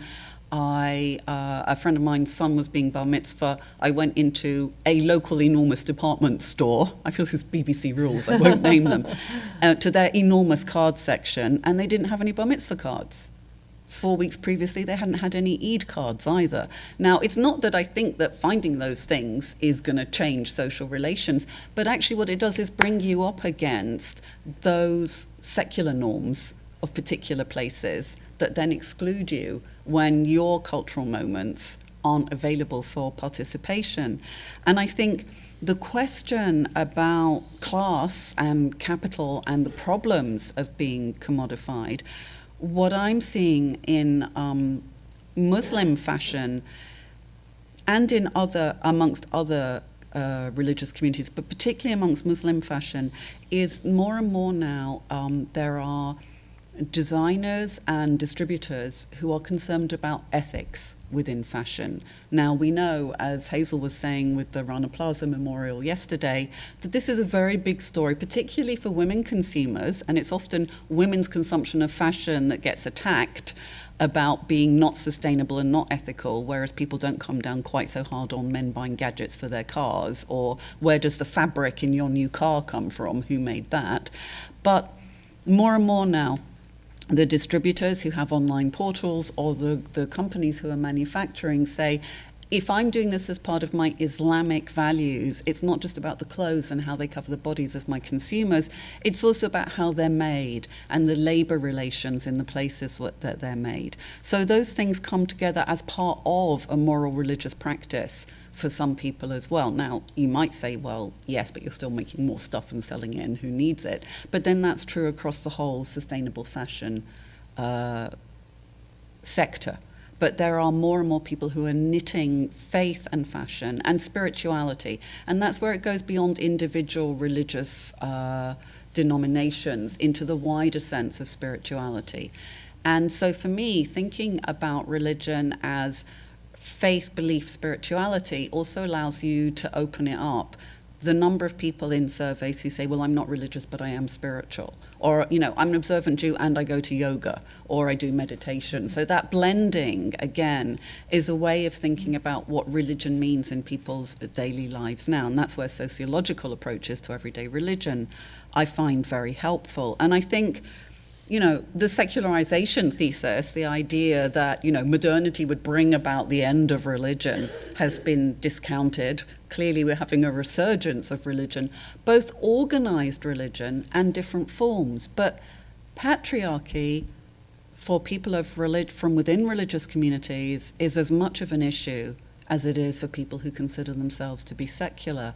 And one of the things that I want to do in my new project is think about the ways in which very often the people I speak to are from within quite conservative religious communities, but they're the progressive wing of that community. And what we found with women speaking to each other online in some of these discussion fora is that women see themselves as part of what some call a modesty movement. And I'm really interested in what are the tensions and limits for the progressive groups within sometimes conservative religious organizations and communities in speaking to each other and in dealing with the religious right. So we have a growing religious right, or rights plural, who are often mobilizing women's bodies. A number of the cases are backed by organized religious rights, and they are organizing together as well to use this legislation and to push for more forms of legislation to protect religion in the face of what they sometimes present as aggressive secularization. So again, it's thinking, well, what are the limit cases that people can operate within, and how does that reframe religious observance? I'll stop there. Oh, thank you. Thanks. Another question? The front. Oh. I'll keep my answers shorter. Perhaps you could also introduce yourself. Yeah, I'm Gary Watt, University of Warwick. I'm very pleased to put some bodies on labels. Wonderful presentations. Thank you very much, very stimulating. And actually, as so often happens, a lot of my thoughts have been answered as you've gone along. And I especially love this idea of playfulness, that we somehow do find a way to play with whatever constraints we have. And I was struck, I think, by two different ways of playing with rules, if you like, that you touched on. I love the idea of using your own hair to make a wig. Yes. To cover your own head. Is that Yes. kosher? And I thought, gosh, is that, It's kosher. is that plausible? But of course, that's actually what lawyers do all the time. Yeah. A tax law that stops me giving it to you doesn't stop me giving it to you to give it to you. And that's what we do. We just put a new layer in, and it's just... and then the other one, which really struck me, was you said something, Reina, about approaching a school dress code. If you know it's nice and strict, it actually gives you more freedom. And I think that's very true also of responses to law. When you can see that bright line, you can see where the shadows and the grey areas are that you can walk in. And so there's a sort of liberation, strangely, in that sort of that bright line. And so it leads to a question, and I hope, and the question is, to what extent do you find it useful to think at all structurally? So there's so many competing ways, capitalism, paternalism, different ways of trying to organize our thoughts with these combined issues. But obviously religion, the laying down of precepts is what it really means. I mean, it's a layering down, as is law. It's the same word, actually. And that might be one, if you like, center of gravity to distinguish the other points you were making towards the end there about spirituality and faith. And of course, they're not to the exclusion of the other, but it's a way of thinking, well, I wonder if some cases make sense, because what's going on here is they're trying to play within the law to try and make that wig work somehow. And in another case, now we know what the rule is. So if purple silk is outlawed in the early modern period, we'll wear lilac. Now we know the rule, we know where we can play, and that's the human spirit expressing itself. And so it's different types of play, but you can sort of organize them by seeing them as species of playfulness with rules. I would certainly agree with that. I mean, that's very much how I see the wig thing. And I was thinking of it in relation to, what's called Islamic art or whatever. That if you were not allowed to play with the human form, you develop the most amazing amounts of, complex patterns that at a level of complexity that you perhaps wouldn't otherwise think of. And I think of the wig, it's like this ongoing kind of register of, okay, if that's the limit, then how do we find new ways of, circumventing that limit at some level? So it's very much how I was seeing that really in those terms. I don't know if I'm answering what you're saying, but I'm agreeing with you basically.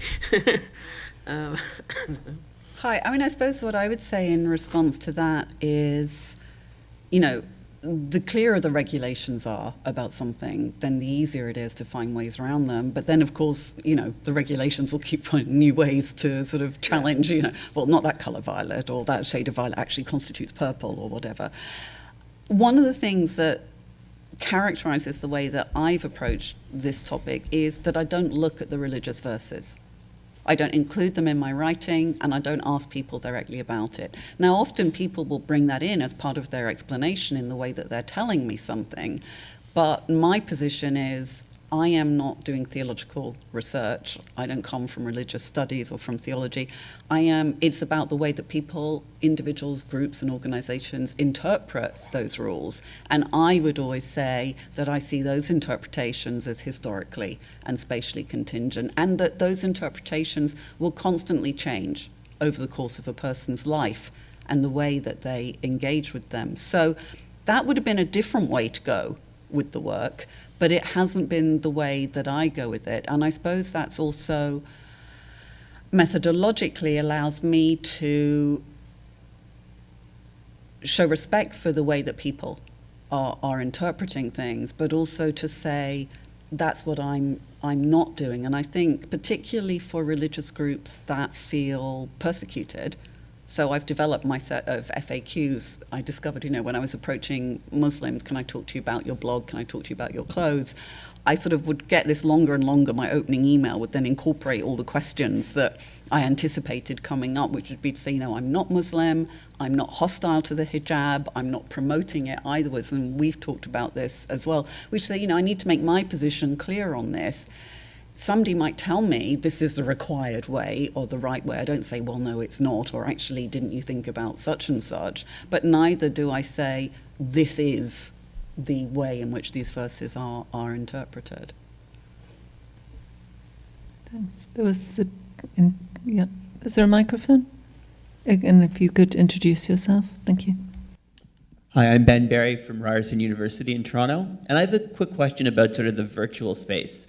In some of the research, how did some of the women sort of think about, or if they discussed, navigating, posting images of themselves and sort of what they were wearing within a virtual realm, thinking of ideas around modesty, thinking around sort of visual culture and how sexualized images are, sexualized images of women, if there were sort of discussions about modesty and navigating images within the digital virtual space on blogs, on Instagram, selfies.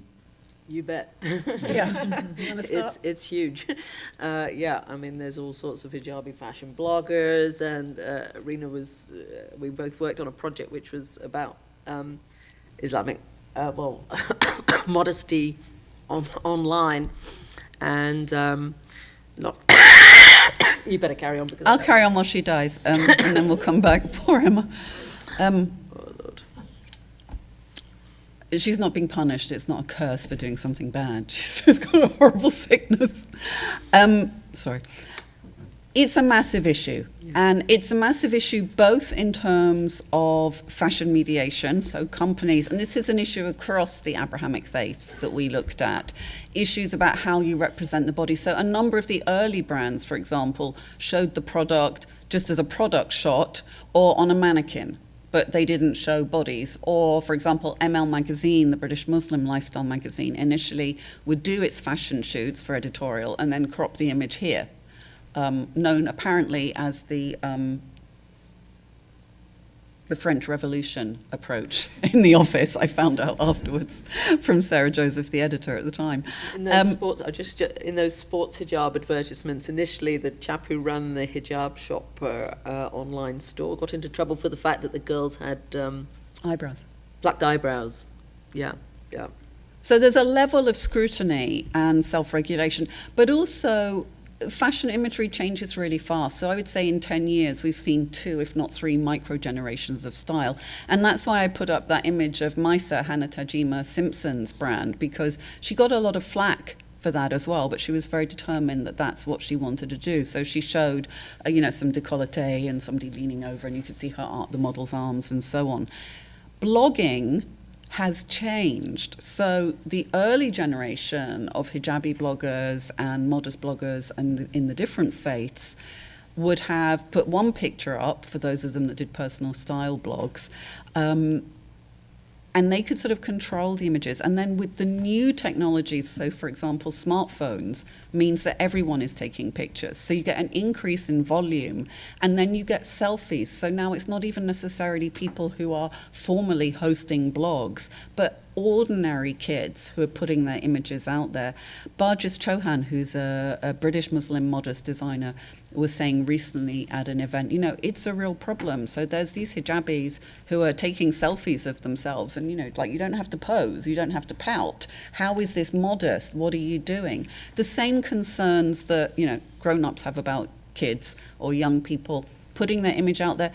Like anyone under the age of 25, most of these young people don't realize that these are data mining proprietary platforms that they're sharing their material with. They don't really think about privacy. They don't really think about what's going to happen next week or when they apply for a job. Now, they're not posting pictures of themselves getting drunk on a Saturday night and then worrying about when they go for a job interview, but the ramifications for the history of their images that will follow them around in a religious context, we don't know what that's going to be yet.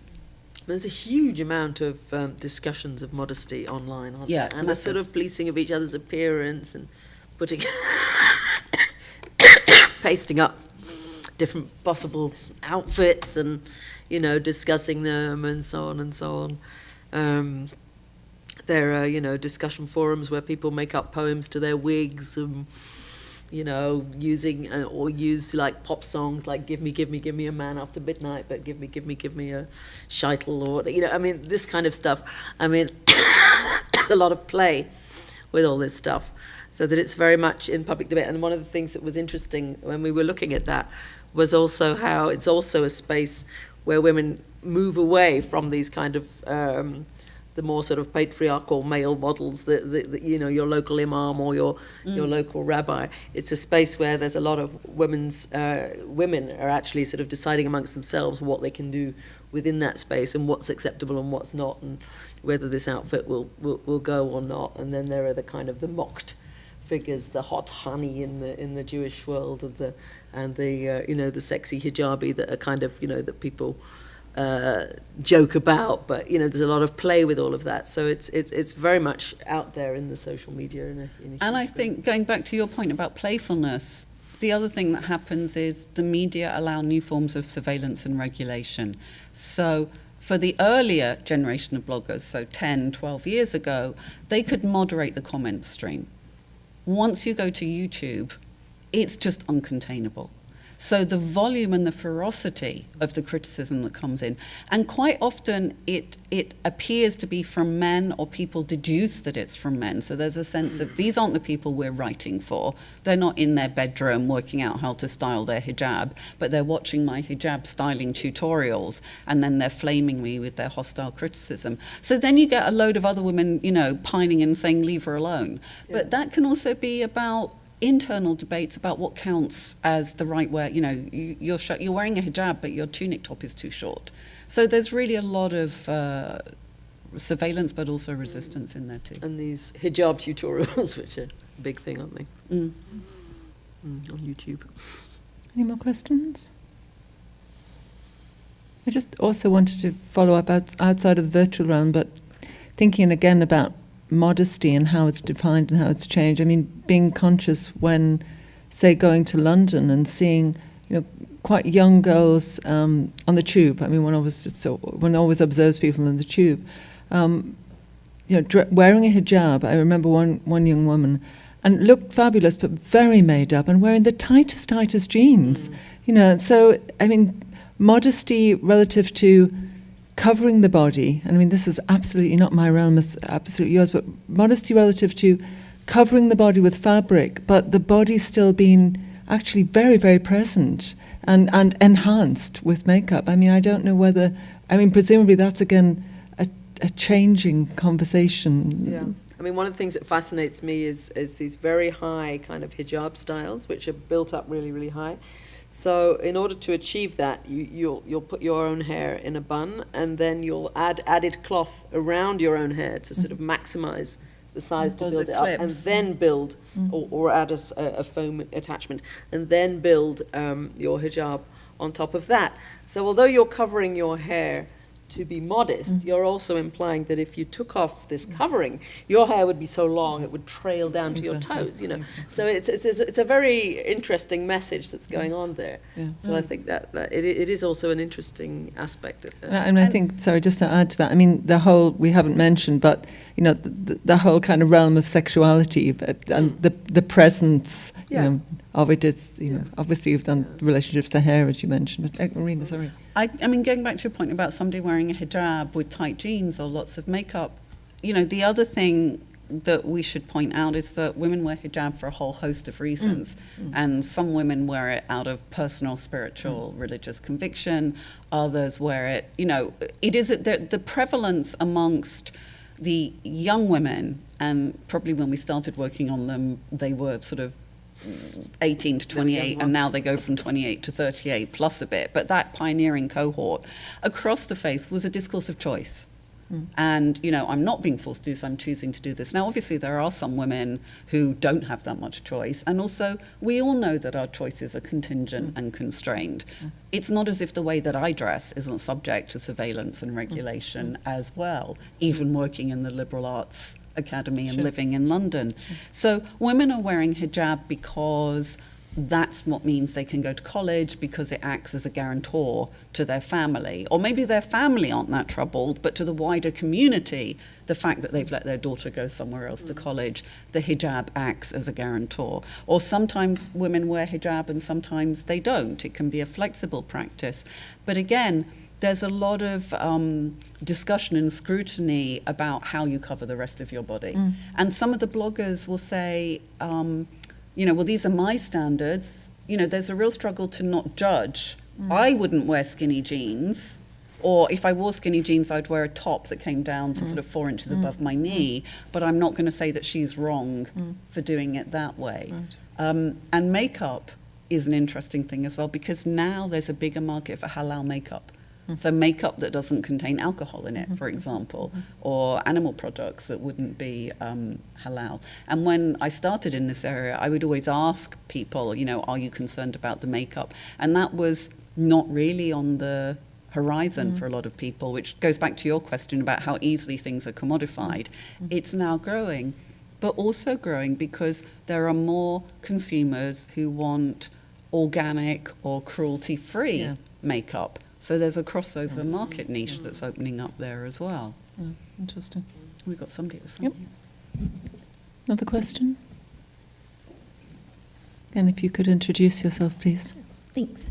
Thank you very much for coming to talk to us. I'm Angela D'Souza. I'm a graduate from the MA Anthropology program here at the New School for Social Research. And I was wondering if perhaps we could go back to, I think, William's question, where he speaks a little bit about the hollowing out over time of, I guess, what's immaterial through the performance of the material. And my question is,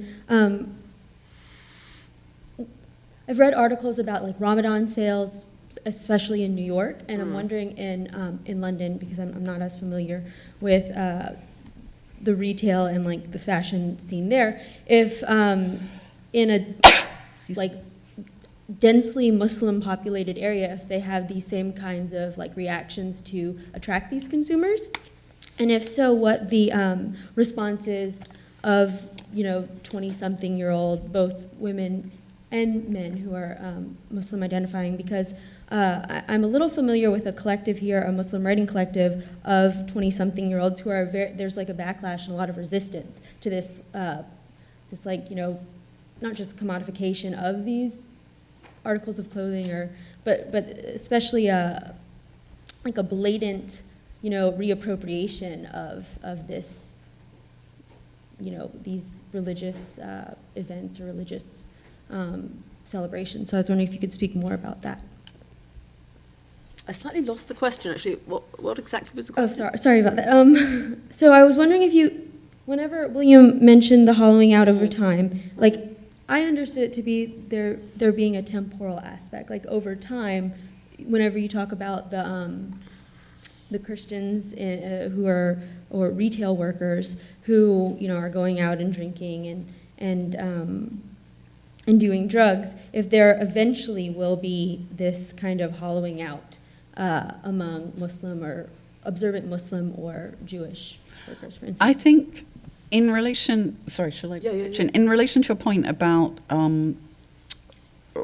whether commerce in Britain is seizing the opportunity to market to Muslims or other religious groups, it's small. I mean, one of the places where it happens is in the supermarket sector around food. And of course, as was the case in the United States, most ethnic branding and marketing came out of the food sector and came out of sort of ethnic foods and expanded beyond there. So what's interesting is that in the UK, one of the first companies that did a clothing range that was ethnically and religiously targeted in its marketing was Asda, which is now owned by Walmart, so at the value end of the market. And they produced a range 2 or 3 years ago of South Asian clothing. So they had shalwar kameez, pieces available to buy as suits or to wear, you could wear the kurta with a pair of jeans or so on. So it was aimed at the whole market, but also at the South Asian market. And they launched it coincide in the autumn with Ramadan and then with Eid. What's interesting is they're a supermarket. They already have the consumer data. They know how many people in which shop has a lot of people buying halal foods, for example. The mid-range and higher-end fashion brands aren't doing that so much, except for those who are going after the Gulf consumers in particular. But what's interesting there, of course, is that a lot of those consumers who are wearing an abaya, in a context where wearing an abaya is often a signifier of your status as a national citizen, so that's about social status and privilege, are wearing clothes underneath that a lot of British Muslims engaged in modest dressing wouldn't contemplate wearing. So they might, in their living in a more gender segregated society, be wearing a tiny little lacroix mini dress. But most of the young Muslims that we're talking to wouldn't ever dream of wearing a little lacroix mini dress, even if they were at home in a non-hijab environment. There is something of a concern and a backlash against it. It's not like everyone is jumping up and down and saying, yeah, we want to be a consumer about this. So there is a concern about that. But I don't think there's any evidence so far that the articulation of religion as a component of identity is decreasing. I think it's increasing, and I think that national politics are creating a whole set of fora in which that's encouraged. So, for example, the fact that the government has been encouraging faith schools in a context where many parents think these are the better schools because they are conventionally seen as having better discipline and getting better results, you get a lot of nominally Christian people performing Christianity by pitching up at church in the 6 months before their child is up for admissions in order to get their children in. So actually it's majority religious cultures that are also having people doing an inauthentic performance of religiosity in order to acquire the goods and services that now cascade from affiliating to that religious culture. Mm-hmm. Yeah, no, I'll leave you with that. Okay. Any more questions or comments? I have a question for Emma. Yeah, please do. I was going to ask about if you had questions for another. Please I have do. a question for Emma about the capster. You showed one of the sports one, and it's black with white bands on it, and she was wearing what appears to be the triple stripe of a well-known sports brand. Did she not get into trouble for appearing to utilize that? Because that's heavily trademarked, that stripe. She didn't get any comeback on that. Not that I'm aware of, no. And what I'd love to know is whether any of the major sports manufacturers are now producing their own branded hijab options. I haven't come across it yet, but it may exist. I mean, I don't know. I'm interested. They didn't get. Certainly, the kind of more extended swimwear, Speedo, I think, does a kind of more extended swimwear, which isn't so different from the burqini. It's a little bit shorter, but. Yeah. Anything else? Okay, well, thank you so much. And yes, a special thanks to Emma not feeling well. Thank you. Wonderful panel. Really enjoyed it and very, very enlightening and informative. So thank you both very much. Thank you. So now, for those of you who are at the beginning, we're actually going to have a launch, and please stay to join us, a book launch to celebrate our MA Fashion Studies students' journal, Bias, and the students are going to say a little bit about that, but also to remind you that there's much, much more to come at Cardozo tomorrow and on Monday. So, for those of you not involved in that, please, look up those details and join us tomorrow at Cardozo. So I now want to hand over to Stephanie Harold and Lauren Sagador, who are MA Fashion Studies students, class of 2015, about to graduate, to just say a little bit about Bias, the journal which is produced annually by MA Fashion Studies students, and then to welcome you to join us for a drink to celebrate that. But also on the table, again, for those of you who came in late, there are leaflets which are flyers for Reina's forthcoming book and also for the panel that she's going to be coming back to host in the Green Room on the radio, on public radio, so you can take those away and have access to that information too. And also, thanks again for attending. All right. Thank you, Hazel. We just want to say really quickly, thank you once again to the panelists for such a lovely afternoon of engaging conversation. It was really a pleasure. I'm Lauren Sagador. And I'm Stephanie Harold, and we are second-year students in the MA Fashion Studies program, as Hazel mentioned, and we're the editors of Bias. We'd like to extend an invitation to you all to stay on at the Teresa Lang Center and join us to celebrate the launch of Issue 3 of Bias, Journal of Dress Practice. So Bias is produced by the Dress Practice Collective, which is a student group at the New School that aims to bring together conversations on fashion, visual culture, and dress practice. For our third issue, we selected to go with the theme Fashion plus Surveillance to complement this weekend's symposium. In other years, we've looked at fashion and politics and fashion and healing, and we have a few copies of previous year's issues also available today. We feature essays, art, and fashion from students and alumni at Parsons and the New School, but also had contributors this year from other schools in New York, from Canada, England, and Australia.